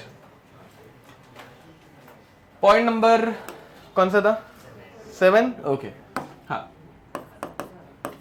देखो भाई, higher the directional nature of bond, higher is the bond strength, ठीक है, higher is the bond strength, या फिर ओवरलैपिंग, ठीक है, ओवरलैपिंग ज्यादा होगी या फिर बॉन्ड स्ट्रेंथ ज्यादा होगी। Now what is the meaning of directional nature? देखो भाई, तुम लोगों को एग्जाम में ऐसे डायरेक्ट लिख के देंगे, S S bond, S P bond, PP bond, ठीक है। एस एस बॉन्ड कैसे दिखेगा? ऐसे दिखेगा, ठीक है। एसपी बॉन्ड कैसे दिखेगा? ऐसे दिखेगा। पीपी बॉन्ड कैसे दिखेगा? ऐसे दिखेगा। Which one is more directional in nature? Highly directional in nature, या फिर which orbital is directional in nature? P orbital is directional in nature. ये याद है क्या? S orbital is non directional. S orbital गोला है, किसी भी डायरेक्शन से देखो सेम गोला दिखेगा, ऐसा कुछ पढ़ाया था। उसी बदले P orbital is directional in nature, वो एक स्पेसिफिक डायरेक्शन में ओवरलैप कर रहा है। एंड यहाँ पे फिर सबसे ज्यादा अच्छा ओवरलैप किस में होगा? पीपी में। एंड एसएस में देखो ना, बहुत कम ओवरलैपिंग हो रही है। समझ पा रहे हो? ठीक है, ओके। तो which bond is highly directional? तो p p bond is highly directional. तो which bond is strongest? P p bond is strongest, ठीक है। Next point number 8। ये तो सिग्मा बॉन्ड है ना? हाँ, सारे सिग्मा बॉन्ड है ये। हाँ, पाई बॉन्ड पे टिश्यू पाई बॉन्ड सारे के सारे सेम ही एनर्जी, ठीक है। ये आईपैड इधर, पाई बॉन्ड सबकी एनर्जी सेम, ठीक है। Okay, next. अब देखो भाई, दूसरी बात, अगर लेट अस से कि मुझे इस पेन को तोड़ना है, ठीक है। अब ये तो मतलब ऐसे ये है, अच्छा हाँ, नहीं वो टूट जाएगा शायद से, हाँ। तो इसको अगर मुझे तोड़ना है, तोड़ सकता हूँ कि नहीं तोड़ सकता?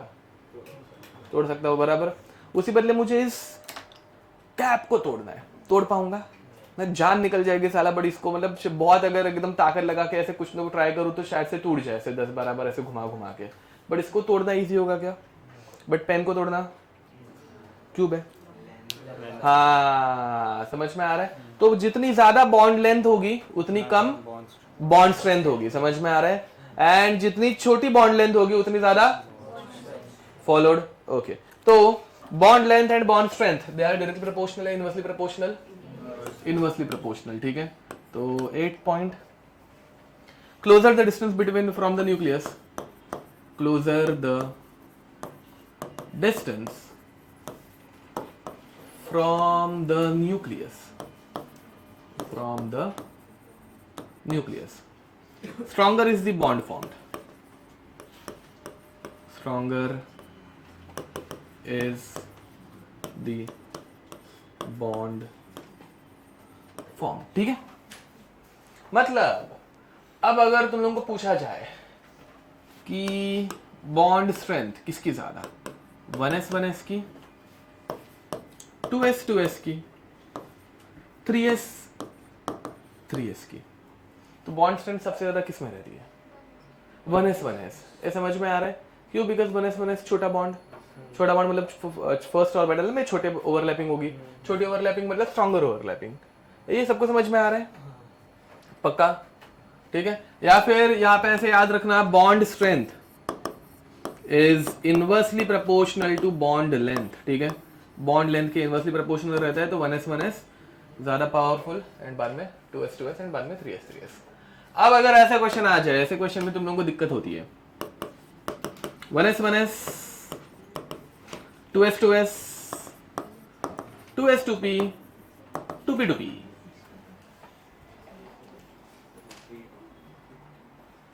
मतलब मैं कर क्या रहा हूँ, मतलब तू पीछे मुड़ रही है, तू देख, मैं तुझे देखता हूँ, पकड़ा जाती है तू, मतलब ऐसे मेरी क्या गलती है उसमें, मतलब वैसे फ्रस्ट्रेट होके इसलिए अरे यार ऐसे कर रही है कि मेरी गलती है सब, एक चाड़ दूंगा ना, दांती तोड़ दूंगा तेरे यहाँ पे लिखो भाई। अब नहीं, पहले लेंथ, ठीक है, जितना छोटा बॉन्ड उतना स्ट्रॉन्ग बॉन्ड, ठीक है, तो सबसे स्ट्रॉन्गेस्ट कौन रहेगा, 1s। ओके, 1s के बाद में ये देखो भाई, पहले ना पॉइंट ऑफ डिफरेंस देखा करो। अब यहाँ पे clear cut point of difference है 1 और 2, तो पहले 1 और 2 में 1 छोटा बॉन्ड स्ट्रॉन्गर बॉन्ड, फिर बाद में तुम लोग आगे बढ़ोगे, ठीक है, उसके बाद फिर 2 वाले में सब में कंपेयर करेंगे, फिर 2 में s एंड p का डिफरेंस है, तो उसके बाद कौन रहेगा, 2p2p, उसके बाद 2s 2p एंड फिर ये समझे। ऐसे वाले में दिक्कत हो सकती है कि पहले तुम लोग 2p2p बोल दो, बट यहाँ पे लेंथ पहले कंपेयर करेंगे, ठीक है, लिख दो नेक्स्ट। अब इसके बाद आगे बढ़े, हाँ हाँ देखो ये वाला, ये इसके पहले वाला पॉइंट, पीपी और ओवरलैप इज मोर डायरेक्शनल ना, ये ज्यादा अच्छे से ओवरलैप कर पाते हैं, एसएस वाला जो है वो बहुत कम ओवरलैप कर सकता है, डायरेक्शनल नेचर के ऊपर वो डिपेंडेंट है, तो वो पीपी के बदले मैंने ऐसे मतलब 2p2p, सेकंड का p ऑर्बिटल, सेकंड का p ऑर्बिटल एंड बाद में 2p 2s, वैसा चलेगा। ओके नेक्स्ट पॉइंट नंबर 9,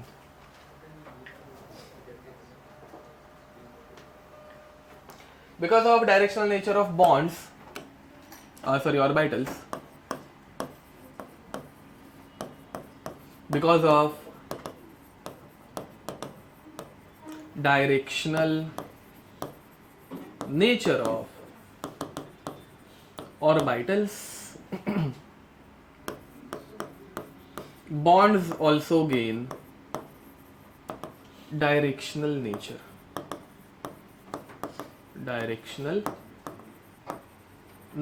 ठीक है, चलो स्टार्ट करें एग्जाम्पल्स, ठीक है। Now we are going to start with H2, simplest एकदम H2। अब यहाँ पे अपने को इनकी इलेक्ट्रॉनिक कॉन्फ़िगरेशन पता रहने चाहिए। चलो भाई मुझे बताओ, हाइड्रोजन में एक ही इलेक्ट्रॉन की कॉन्फ़िगरेशन क्या रहती है, 1s1, मतलब यहाँ पे एक हाइड्रोजन जिसके s ऑर्बिटल में एक इलेक्ट्रॉन है एंड दूसरा हाइड्रोजन जिसके s ऑर्बिटल में एक इलेक्ट्रॉन है, इन दोनों का ओवरलैपिंग हो सकता है क्या, नहीं हो सकता, वेरी नाइस, क्यों नहीं हो सकता, electron should have opposite spin, ठीक है, ये दोनों अभी ओवरलैप कर सकते हैं और ये दोनों ओवरलैप करके कौन सा ओवरलैप कर रहे हैं, 1s ओवरलैप कर रहे हैं, कौन सा बॉन्ड बना रहे हैं, सिग्मा या पाई, सिग्मा, समझ में आ रहा है, तो single bond contains sigma bond, ठीक है, सिंगल बॉन्ड में हमेशा एक सिग्मा बॉन्ड रहता है। F2,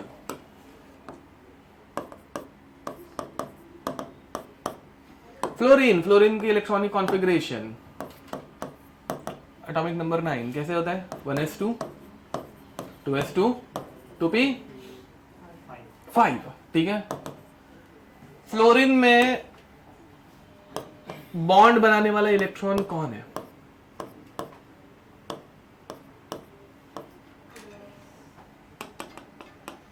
फ्लोरीन में कौन से ऑर्बिटल के इलेक्ट्रॉन्स बॉन्ड बना सकते हैं,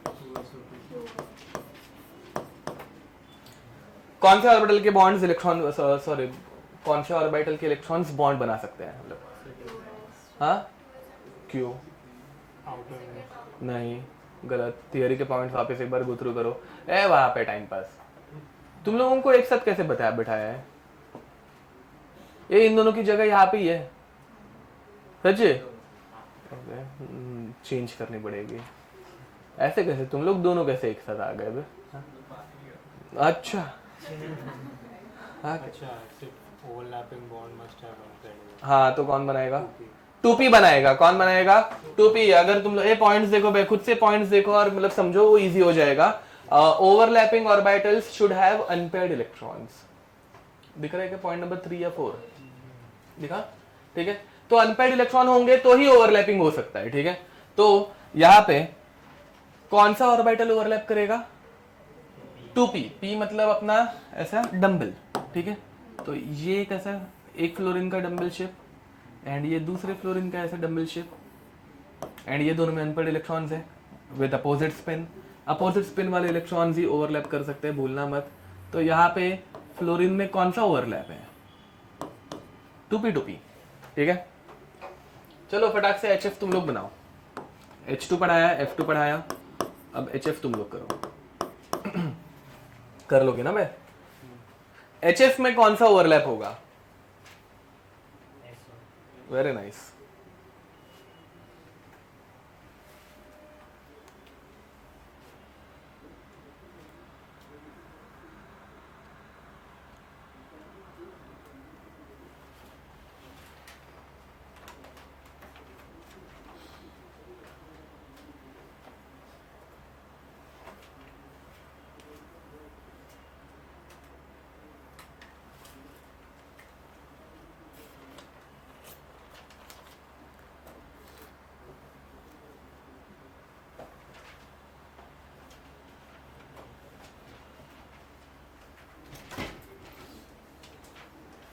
हो गया? डन। चलो अब HF में डायरेक्ट कैसे आएगा वो बना रहे हो, बाकी तुम लोगों को पता ही है। इनके नीचे लिख देना 2p ओवरलैप, ऐसे 2p ओवरलैप। यहां पर HF ऐसे कुछ दिखेगा। ठीक है, and it has very nice 1s 2p overlap. ठीक है, नेक्स्ट। अब जरा इंटरेस्टिंग पार्ट, N2 नहीं, O2। ठीक है, अब ऑक्सीजन के आउटर मोस्ट में कितने इलेक्ट्रॉन, सॉरी ऑक्सीजन के पास कितने इलेक्ट्रॉन? 8। कैसे होता है? 1s2 2s2 2p4। Very nice. Oxygen के कौन से ऑर्बिटल्स ओवरलैप कर सकते हैं? 2p orbitals. ऑक्सीजन के 2p में कितने ऑर्बिटल्स ओवरलैप करेंगे? 2 ओवरलैप करेंगे। अब देखो बे, थोड़ा सा एक छोटी सी चीज याद रखना, केमिस्ट्री नहीं मतलब बहुत सारे सब्जेक्ट्स में। ठीक है, ये एक्सिस को z बोला जाता है। एक्चुअली z किसी को भी ले सकते हैं, रिप्रेजेंटेशन के लिए ये इजी गिरते हैं और कुछ नहीं। z is our principal axis. क्या बोलते हैं उसको? समझ में आ रहा है? मतलब हमेशा शुरुआत कौन से एक्सिस से करते हैं हम लोग? z axis. समझ में आया? तो ये जनरली इधर ड्रॉ करना इजी होता है, इसलिए इसको z बोल रहे हैं अभी। ठीक है, ये z, ये ऊपर वाला क्या रहता है अभी जनरली? y। तो ये वाला कौन सा हो जाएगा? x। समझे?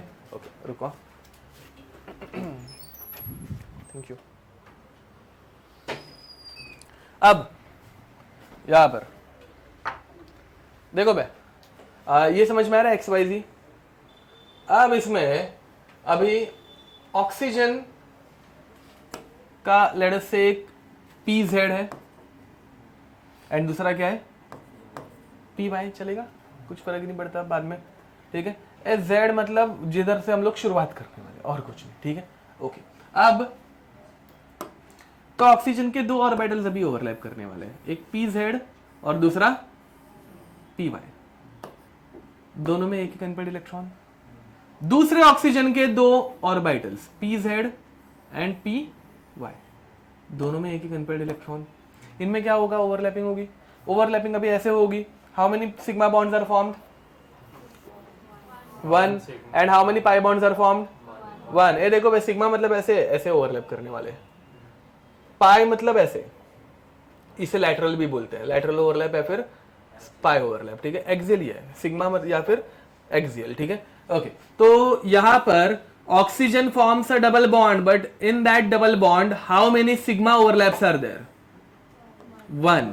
And how many pi overlaps are there? 1। ए देखो बे, एक्चुअल में ये दो ऑर्बिटल्स ओवरलैप कर रहे हैं कि नहीं कर रहे हैं? कर रहे हैं, ठीक है। बट वो हम लोग ऐसे हमेशा ऐसे स्लीक ऑर्बिटल्स बनाते हैं ना। एक्चुअली में तुम लोगों ने मेरे मोबाइल में देखा रहेगा तो ऐसे गोले ऐसे थे, ऐसे थे। तो ये ऐसे गोले अगर बनाता घटिया से ऐसे दिखने वाले तो थोड़ा सा ओवरलैप होता है, समझ में आ रहा है? बट ऐसे हम लोग बनाते नहीं ना जनरली, ऐसे छोटा ऐसे पतला सा मस्त ऑर्बिटल बनाते हैं ऐसे दिखने में सुंदर, ठीक है। हाँ, तो इसलिए इनमें ओवरलैपिंग है ऐसे बताने के लिए ऐसे डॉटेड लाइंस बनाते हैं।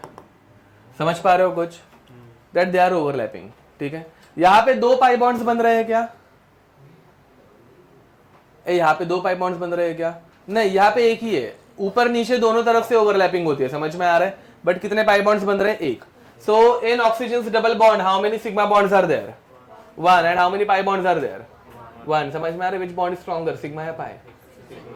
Sigma is stronger and pi is weaker. समझ में आ रहा है? तो if oxygen atom is getting reacted, oxygen molecule O2, तो उसमें पहले कौन सा बॉन्ड रिएक्ट टूटेगा, सिग्मा या पाई? पाई, ठीक है, वीकर बॉन्ड, ठीक है, लिख दो।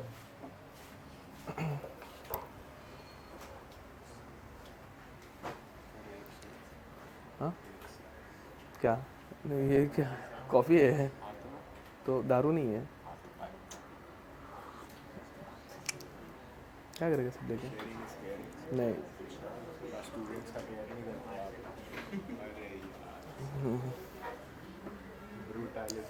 मस्त बनाई है बे। उड़पी से लाई कि इन्होंने इधर बनाई क्या? नहीं, मेरा ध्यान नहीं रहेगा तो पीना मत साले, पहले ही बोल रहा हूँ। चलेगा। ओके, अब नेक्स्ट O2 हो गया, समझ में आ गया। N2 तुम लोग ड्रॉ करोगे, ठीक है। N2 की मैं शुरुआत करके दे देता हूँ। N2 nitrogen, atomic number 7, 1s2 2s2 2p3, ठीक है। नाइट्रोजन में तीनों p ऑर्बिटल के ओवरलैप्स होंगे, ठीक है, समझ में आ रहा है। अब तीसरा कौन सा रहता है? px py and pz। अभी हम लोगों ने pz एंड py यूज किया था, अब px भी आएगा।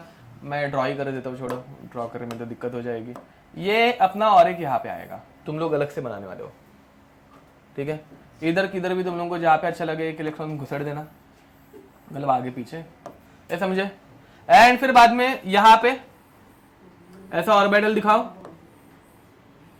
ठीक है। एंड फिर उसमें ऐसा बॉन्ड दिखाओ। ये समझे क्या क्या किया है? एक सिग्मा नाइट्रोजन यही है और कुछ नहीं। हाँ, तो how many sigma bonds are there?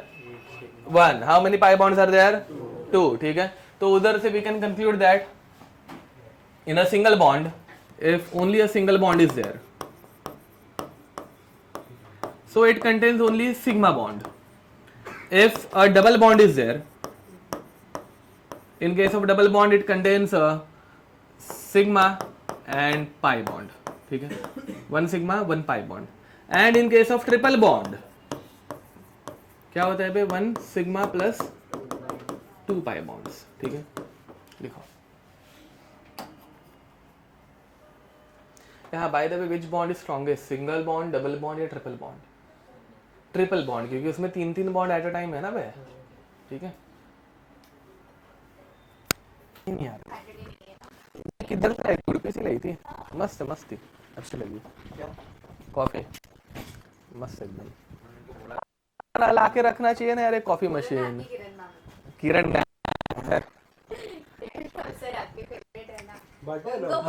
हम लोगों ने हमारे क्या आपको बड़े उनके बर्थडे याद रहते हैं यार।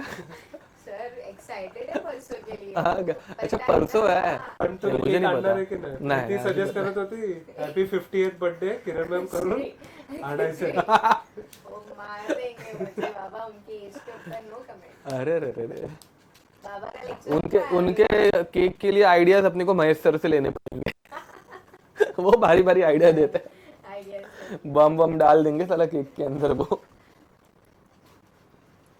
मित्रों लेके जाने वाले। अरे यार आराम करो, बोलो उम्र हो गई है, हम थक गए हैं। उनका याद है ना, क्या? जब हम फर्स्ट टाइम हाँ याद याद है। अभी अभी जाने की इच्छा है, वो मित्रों भी जल गया उसके बाद साला। रोहित सर और इनका हाँ फर्स्ट टाइम।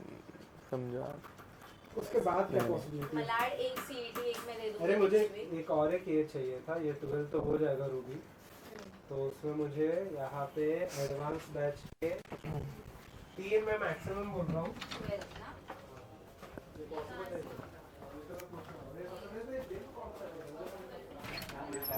ओके चलो नेक्स्ट। अभी हम लोग पढ़ने वाले हैं कुछ तो। क्या? नहीं नहीं, अरे वो चेंज किया बिकॉज वो मेरा पहले से रुक एक साले तकलीफ है तू ये देख, ये पहले से पढ़ा के हो गया था ना H2 सब, वो SO3 -2 एंड ऑल, इसलिए। हाँ तो लेक्चर चेंज ही है बट अरे तो लास्ट टाइम ही मैंने थोड़ा सा आगे का पढ़ाया था, चुप बैठ, अभी तक लेक्चर कंप्लीट नहीं हुआ है। ओके अब हेडिंग लिखो sigma bond and pi bond. Sigma bond and pi bond लिखो। सिग्मा बॉन्ड में कौन सा ओवरलैप होता है? एक्सियल। एंड पाई बॉन्ड में लैटरल। लैटरल ओवरलैप, ठीक है। Second, which bond is stronger? Sigma, तो it is relatively stronger and it is relatively weaker.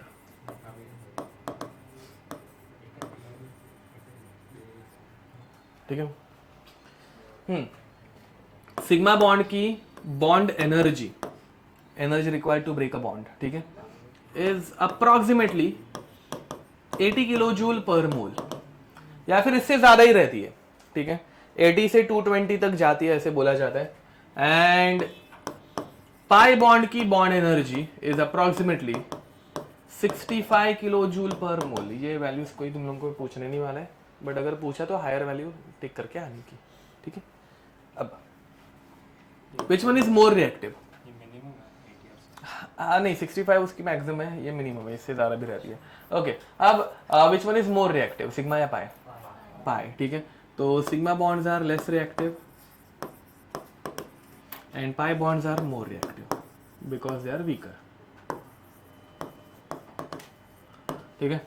Next, हाँ ये इंपॉर्टेंट है, ये ऑर्गेनिक में तुम लोगों को काम आएगा। देखो मैं, सिग्मा बॉन्ड मतलब सिंगल बॉन्ड, ऐसे ओवरलैप हुआ है। अब इस ओवरलैपिंग के आजू बाजू में ऐसे 2 एटम्स है लेटर से। अब ये सिंगल बॉन्ड ऐसे घूम सकते हैं क्या? तो हाँ, सिंगल बॉन्ड के अराउंड एटम्स ऐसे रोटेट कर सकते हैं, ठीक है। बट उसी बदले एक क्या आ गया ऊपर? पाई बॉन्ड, ठीक है। अब जैसे ही पाई बॉन्ड आ जाए तो पाई बॉन्ड में ऊपर से भी ओवरलैप होता है और नीचे से भी ओवरलैप होता है, समझ पा रहे हो? अब ऐसे होते ही अब अगर एटम्स को घूमना हो तो घूमना पॉसिबल है क्या? नहीं, क्योंकि वो ऊपर से भी रेस्ट्रिक्टेड है एंड नीचे से भी रेस्ट्रिक्शन आ गया ना बे, समझ में आ रहा है? तो along which bond rotation is possible? Sigma bond, along sigma bond rotation is possible, समझ में आ रहा है? And along pi bond rotation is restricted, ठीक है।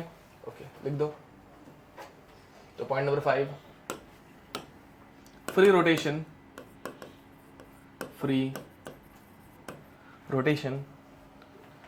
is allowed along sigma bond, ठीक है। And free rotation is restricted, free rotation is restricted, किधर घूम रही थी मैं? ओके, along पाई बॉन्ड, ठीक है। लिखो नेक्स्ट, 6th,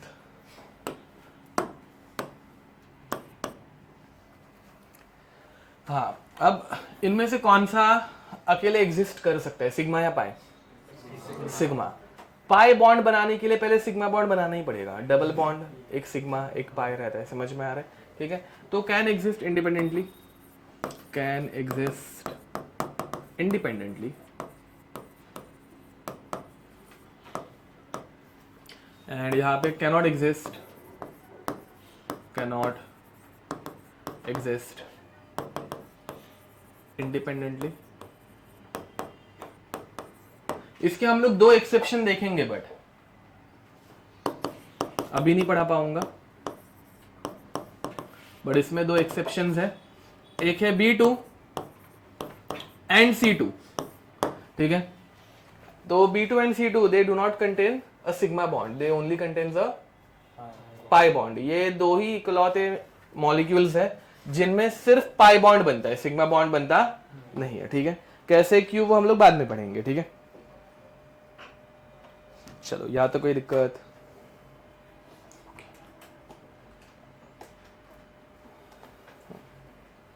अब इंपॉर्टेंट पार्ट स्टार्ट हो गया, तो आधे घंटे में हो जाएगा, डोंट वरी। चलो करे बढ़े आगे। क्या हुआ? तुम लोगों को ठंड कैसे लग रही, कैसे है मतलब ऐसे? गर्मी हो रही है ना, वही तो थोड़ा सा बढ़ा देता है, मुझे लगा वैसे थोड़ा सा ही बढ़ाते हैं, ज़्यादा नहीं। क्या हुआ?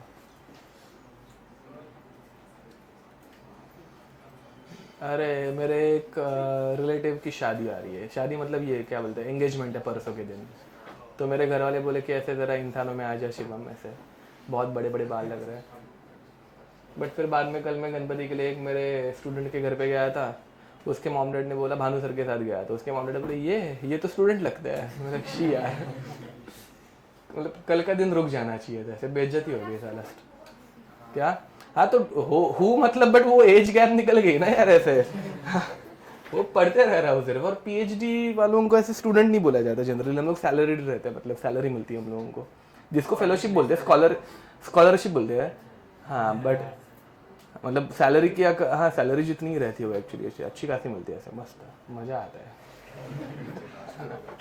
ठीक ठाक मतलब ऐसे। हाँ क्या वही ना, गलत हुआ ना, वही तो बोल रहा था घर वालों को नहीं काटता, बोले कि नहीं काट दे। चलो ओके नेक्स्ट। अब हेडिंग लिखेंगे हाइब्रिडाइजेशन। हाइब्रिडाइजेशन, हाइब्रिडाइजेशन का मीनिंग क्या रहता है भाई?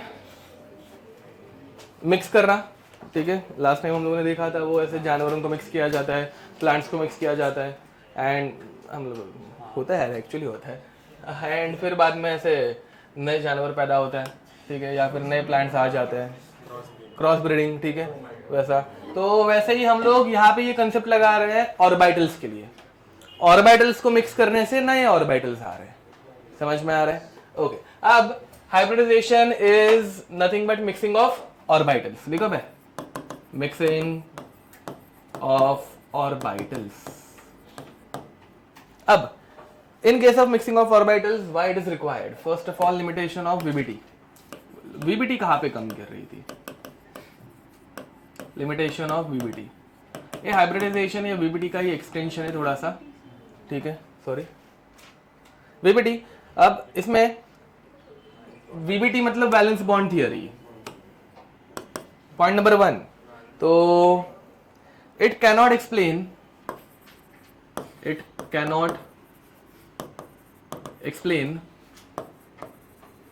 same bond length and bond energy, ठीक है, of all bonds in a compound, ठीक है। अगेन ये लिमिटेशन है तो हम लोगों ने अभी तक पढ़ी नहीं है, तो ये स्टेटमेंट अभी तुम लोगों को समझ में आना थोड़ा डिफिकल्ट हो जाएगा। Point number 2, and it cannot predict the correct structure and bond angles. It cannot predict the correct structure, एक मिनट, हाँ वंसी, हेलो, 30 अच्छा माहीत नाही एम ट्राय करून बघ हां हां ओके त्यांना कोणा तरी विचार तिकडे ते म्हणजे 30च आहे का ओके 30 to 32 मैक्सिमम ठीक है हाँ हाँ बाय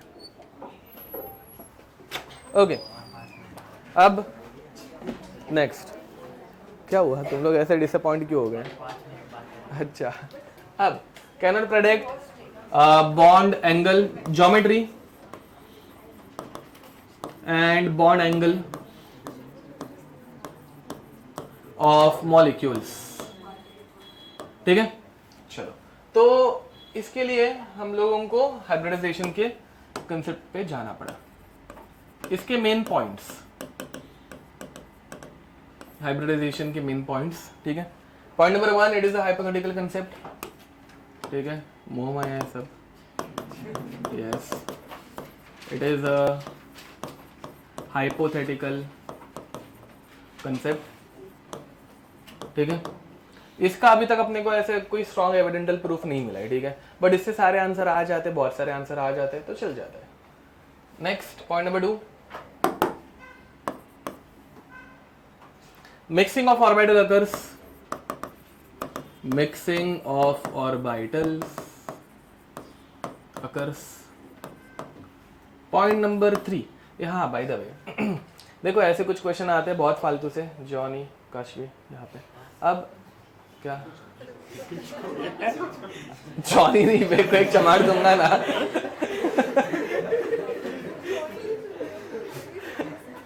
जियो बराबर बोला ना मैंने नहीं क्या नाम है तुम्हारा जियोनी ऐसे डिफिकल्ट नाम रखने के ही क्यों अब इन्होंने बोला वही मस्त लग रहा है मेरे को ओके ओके जियोनी कितना डिफिकल्ट है ओके अब देखो मैं अब ऐसा कुछ फालतू सवाल आता है कि in which of the following orbitals overlapping is not possible ठीक है जिसमें ऐसे पी एक्स पी वाई इनमें ओवरलैपिंग बिल्कुल नहीं होती भाई ये पी एक्स है ये पी वाई है इनमें क्या ही ओवरलैपिंग होंगी ना मैं नहीं इधर तो नोड है ना ये समझ में आ रहा है कुछ तो ऐसे जगहों पे ओवरलैपिंग पॉसिबल नहीं रहती ठीक है वो ऊपर पॉइंट बताना रह गया मतलब ये बताने जैसा था ही नहीं पी जेड पी वाई यही ओवरलैप कर सकते हैं एस ऑर्बिटल पी के साथ ओवरलैप कर सकते हैं ये देखो भाई एस ऑर्बिटल यहाँ से पी जेड के साथ भी कर सकता है या फिर पी वाई के साथ भी कर सकता है या फिर पी एक्स के साथ भी कर सकता है बिकॉज उसके पास कुछ डायरेक्शन ही नहीं है ना वो सारे डायरेक्शन में फैला हुआ है तो एस ऑर्बिटल पी के किसी के साथ भी कर सकता है but p x p y के साथ कर सकता है क्या नहीं पी एक्स के साथ ही करेगा ठीक है ओके क्वेश्चन मिलेगा तो सॉल्व कर लेना आ जाएगा इतना कुछ नहीं next point number 3 energy of hybrid orbitals is equal energy of all hybrid orbitals are equal ठीक है point number 4 shape and size of all hybrid orbitals are equal shape and size of all hybrid orbitals are equal ये समझ लो जब एक S orbital let us से एक P orbital के साथ मिक्स होता है कितने ऑर्बिटल मिक्स हो रहे हैं भाई 2 तो कितने हाइब्रिड मिक्स्ड ऑर्बिटल मिलेंगे 2 मिलेंगे ठीक है ये दोनों मिक्स होके ऐसे दिखने वाला एक नया ऑर्बिटल बनाते हैं 2 बनाते हैं ऑब्वियसली समझ पा रहे हो ठीक है ये ऑर्बिटल बहुत एफिशिएंट है ना इसमें ओवरलैपिंग वाला पार्ट बहुत बड़ा है ये समझ पा रहे हो तो ओवरलैपिंग वाला पार्ट जो बड़ा है इससे अच्छी ओवरलैपिंग हो सकती है देख पी ऑर्बिटल में ये इतना पार्ट ओवरलैप हो गया तो इतना पार्ट तो वेस्ट है ना मैं कुछ काम था क्या नहीं तो उन्होंने एक लोब को ऐसे छोटा कर दिया एक लोब को ऐसे बड़ा कर दिया समझ में आ रहा है bigger lobe is used for overlapping छोटे लोब का कुछ काम है क्या नहीं वो वेस्टिजियल है गेटिंग इट ओके तो हाइब्रिड ऑर्बिटल्स का शेप ऐसे कुछ दिखता है लिख दो point number 5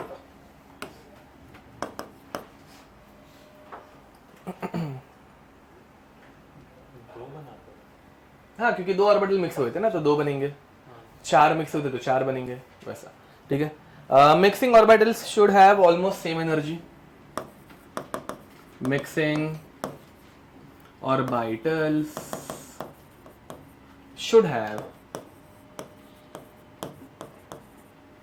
almost same energy। ठीक है, मतलब 1s and 2s ये मिक्स हो सकते हैं क्या?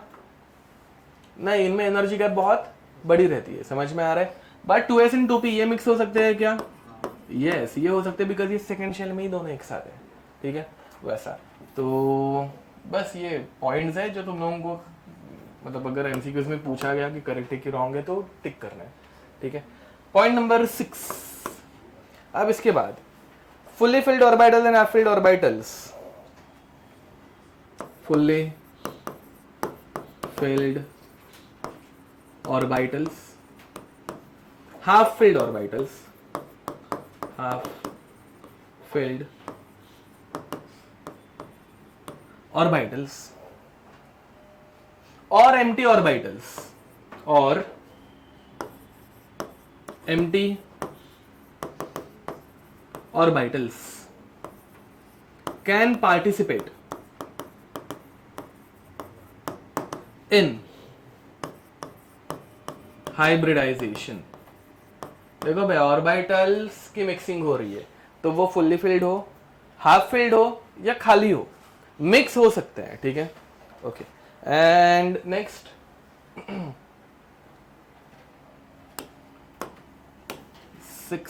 सेवेंथ, फुल्ली फिल्ड ऑर्बिटल्स जो रहता है उनमें पहले से 2 इलेक्ट्रॉन है ना भाई, फुल्ली फिल्ड मतलब, तो पहले से 2 इलेक्ट्रॉन है, तो ऐसे 2 इलेक्ट्रॉन बॉन्ड तो नहीं बनाते, उनको क्या बोलते हैं? Lone pairs. क्या बोलेंगे? Lone pair. तो फुल्ली फिल्ड ऑर्बिटल्स क्या बनाते हैं? Lone pair. But half filled वाले जो रहते हैं वो क्या बनाएंगे? वो ओवरलैप होंगे ना भाई, वो बनाते हैं बॉन्ड्स, बॉन्ड पेयर। ठीक है, ये हम लोग ये सिर्फ पॉइंट्स है, एग्जांपल देखेंगे तो समझ में आ जाएंगे। ठीक है, अब इसके बाद एम्प्टी ऑर्बिटल्स। एम्प्टी ऑर्बिटल्स अगर रहेंगे तो कौन से टाइप का बॉन्ड बनता है? कोऑर्डिनेट बॉन्ड बनता है। कौन सा बॉन्ड बनता है ना भाई? दूसरा कोई आइटम बाहर से आके इलेक्ट्रॉन देता है, तो इसमें कौन सा बॉन्ड बनेगा? Coordinate bond. बाद में हम लोग देखेंगे, बाद में मतलब कब? हाँ, 12th, नेक्स्ट ईयर 12th। ठीक है, बहुत बाद में। यस, अब नेक्स्ट हाइब्रिड ऑर्बिटल्स जो है, hybrid orbitals, they form sigma bonds, and unhybridized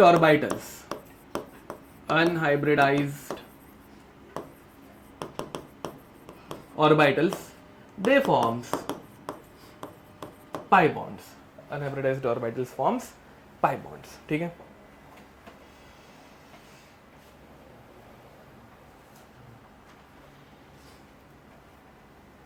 फिर sigma bond decides geometry। sigma bond decides geometry of molecule। ठीक है, and geometry is independent of pi bond, and geometry is independent of pi bonds। And last point, number 10th, hybrid orbitals orient themselves in such a manner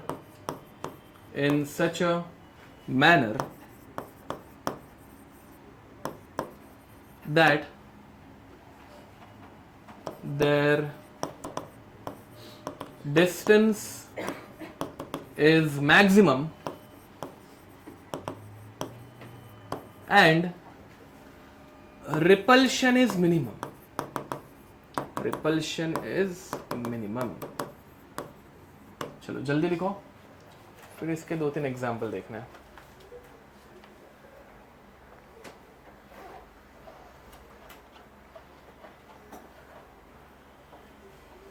अभी example करेंगे तब points explain कर पाऊंगा, ठीक है। Minimum distance is maximum and repulsion is minimum. Distance is maximum and repulsion is minimum, ठीक है। हो गया लिख के? देखो भाई यहाँ पे मैं एग्जाम्पल स्टार्ट करता हूं। देखो, first example of hybridization is methane, ठीक है। मीथेन का मॉलिक्यूलर फॉर्मूला CH4, ओके। अब CH4 ध्यान दो बे, ऐसा कुछ लिख सकते हैं हम लोग, इसमें कोई दिक्कत? ओके, इसमें कार्बन कौन से बॉन्ड बना रहा है बे? सिंगल, डबल या ट्रिपल? सिंगल बॉन्ड मतलब कौन सा bond? Sigma bond, very nice. तो सिंगल बॉन्ड मतलब सिग्मा बॉन्ड, ठीक है। तो यहाँ पे कार्बन कितने सिग्मा बॉन्ड्स बना रहे हैं? 4 सिग्मा बॉन्ड्स बना रहे हैं, ओके। तो चलो शुरू करते हैं। कार्बन एटॉमिक नंबर 6, इसके नॉर्मल ग्राउंड स्टेट में, ठीक है। इसका इलेक्ट्रॉनिक कॉन्फ़िगरेशन क्या रहता है? 1s2, 2s2, 2p2। देखो भाई, 2s में 2 इलेक्ट्रॉन्स, 2p में 2 इलेक्ट्रॉन्स। अब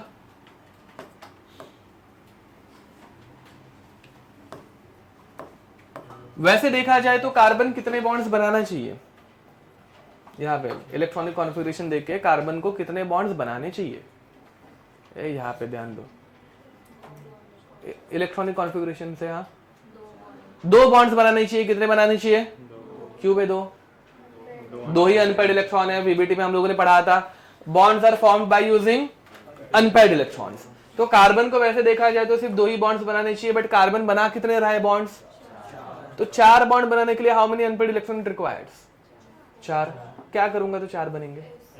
हाँ, उस प्रोसेस को क्या बोलते हैं? एस से पी में लेके जाने के एक्साइटेशन। क्या बोलते हैं? सुना है ऐसा कुछ ना?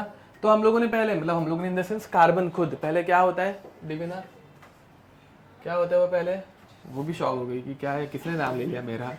ओके, अब यहाँ पे पहले वो क्या होगा? रुको बे, रुको 1 मिनट, अभी मजे रहते हैं, रुको। क्या होगा पहले वो? रुको, वो नाम पे से उधर ही स्टक ऑन थी, मतलब ऐसे के लिए बता पहले क्या हो रहा है यहाँ पे। दांत तोड़ दूंगा मैं तेरे। अच्छा, किसी ने बताया क्या उसको? नहीं? ओके, हाँ तो ठीक है। एक्साइटेशन होगा। क्या होगा? एक्साइटेशन होगा। एक्साइटेशन होने के बाद 1s2, बाद में 2s1 and 2p3 and now we have 4 unpaired electrons, so 4 bonds can be formed, ठीक है। But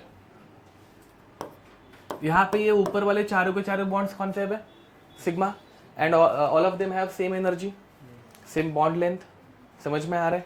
same nature. बट यहाँ पे ये ऑर्बिटल सेम है क्या? एक ऐसा ऑर्बिटल है और बाकी 3 पी ऑर्बिटल है। मतलब वैसा देखा जाए तो भाई इनसे अगर बॉन्ड्स बनाएंगे, ओवरलैपिंग करेंगे, तो हर एक बॉन्ड के नेचर को चेंज करना पड़ेगा। मतलब हर एक बॉन्ड का नेचर चेंज हो जाएगा। इसका कुछ अलग रहेगा एंड इन तीनों का कुछ अलग रहेगा। समझ पा रहे हो? तो सबकी एनर्जी सेम रखने के लिए हम लोग इन चारों इलेक्ट्रॉन्स के ऑर्बिटल्स को क्या करते हैं? हाइब्रिडाइज्ड, मिक्स करते हैं। ये समझ में आ रहा है क्या? देखो, कार्बन में चारों बॉन्ड्स की एनर्जी अपने को क्या चाहिए? सेम। बट जो ऑर्बिटल्स है कार्बन के पास, जो बॉन्ड बनाने वाले हैं, उनकी एनर्जी सेम है क्या? तो इनकी एनर्जी सेम करने के लिए हम लोग इनको क्या करेंगे? हाइब्रिडाइज करेंगे। हाइब्रिडाइज करने के बाद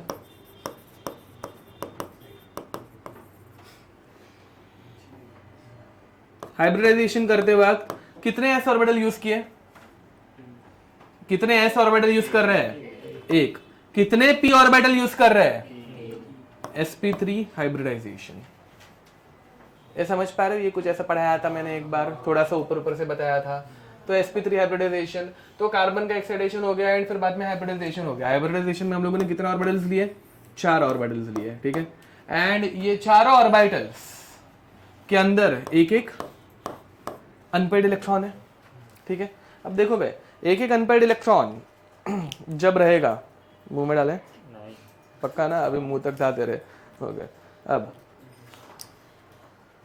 अब ये चारों इलेक्ट्रॉन ऑर्बिटल्स के अंदर क्या प्रेजेंट है, एक एक अनपेयर्ड इलेक्ट्रॉन। तुम भी दो भाई, यही दे दो, सॉरी। इन चारों ऑर्बिटल्स के अंदर क्या है, एक एक अनपेयर्ड इलेक्ट्रॉन। ये ऑर्बिटल्स के इलेक्ट्रॉन्स क्या करेंगे, रिपेल करेंगे। समझ में आ रहा है। अब रिपल्शन की जैसे ऐसे मैक्सिमम डिस्टेंस पे जाने की कोशिश करेंगे। पहले तो हम लोगों ने जो डायग्राम बनाई है, ये ऐसे कुछ डिस्टेंस है, इसमें बॉन्ड एंगल क्या दिख रहा है भाई, 90 डिग्री। समझ में आ रहा है। बट अगर इसको हम लोग, ये 2 डायमेंशनल में है ना भाई, अगर 3D में इसको अरेंज करने जाओ तो इससे ज़्यादा कोई एफिशिएंट अरेंजमेंट है। देखो भाई ऐसा कुछ, ये समझ पा रहे हो, इस अरेंजमेंट को क्या बोलते हैं, टेट्राहेड्रल। क्या बोलते हैं, टेट्राहेड्रल। समझ में आ रहा है। टेट्राहेड्रल में बॉन्ड एंगल रहते हैं 109 डिग्रीज 28 मिनट्स, ठीक है। बॉन्ड एंगल कितना होते हैं, 109 डिग्रीज 28 मिनट्स, ठीक है। एंड ये मतलब अपने कैमरा के ट्राइपॉड जैसा दिख रहा है ना भाई। अब इसको टेट्राहेड्रल की बोलते हैं। टेट्रा मतलब 4, हेड्रास मतलब एजेस, मतलब सरफेसेस। समझ में आ रहा है, ठीक है। तो यहाँ पे देखो भाई, इसको अगर हम लोग ऐसे एक ज्योमेट्रिकल ब्लॉक समझे, ब्लॉक, ठीक है। तो ये इधर से एक ट्रायंगल है, इधर से एक ट्रायंगल है, प्रिज्म, इधर से एक ट्रायंगल है, एंड नीचे से एक ट्रायंगल है। समझ में आ रहा है। तो इसके कितने ऐसे ट्रायंगुलर एजेस बनेंगे, 4 बनेंगे। समझ पा रहे हो, ठीक है। इसलिए इसको क्या बोला जाता है, टेट्राहेड्रल, ठीक है। कोई भी दिक्कत, ओके। अब तो यहां पर सिर्फ ऑर्बिटल्स जब मिक्स होने के बाद शेप बनता है, वो कैसे बनता है, एक बड़ा लोब, एक छोटू लोब, एक बड़ा लोब, एक छोटा लोब, एक बड़ा लोब, छोटा, एक बड़ा लोब। सब गलत हो गया ना सारा, गलत हुआ। एक बड़ा लोब, छोटा लोब। अब देखो, एक जो बड़ा लोब है वो ऐसे बाहर आ रहा है, ये समझ में ना, ये बाहर आने वाला है। एंड ये जो है ये इसके पीछे है ना, वो तब जाके ऐसे बैलेंस हो रहे थे। एक ऐसा है, एक इधर है, एक ऐसे बाहर है, और एक ऐसे पीछे की साइड पे है। वापस बताओगे पेन के साथ, बताओगे, पेन दो, चलो टाइम पास करेंगे, इतना क्या है, दो जल्दी जल्दी दो। अब देखो, ध्यान रखो, और पूरा भी बता देता हूँ। देखो,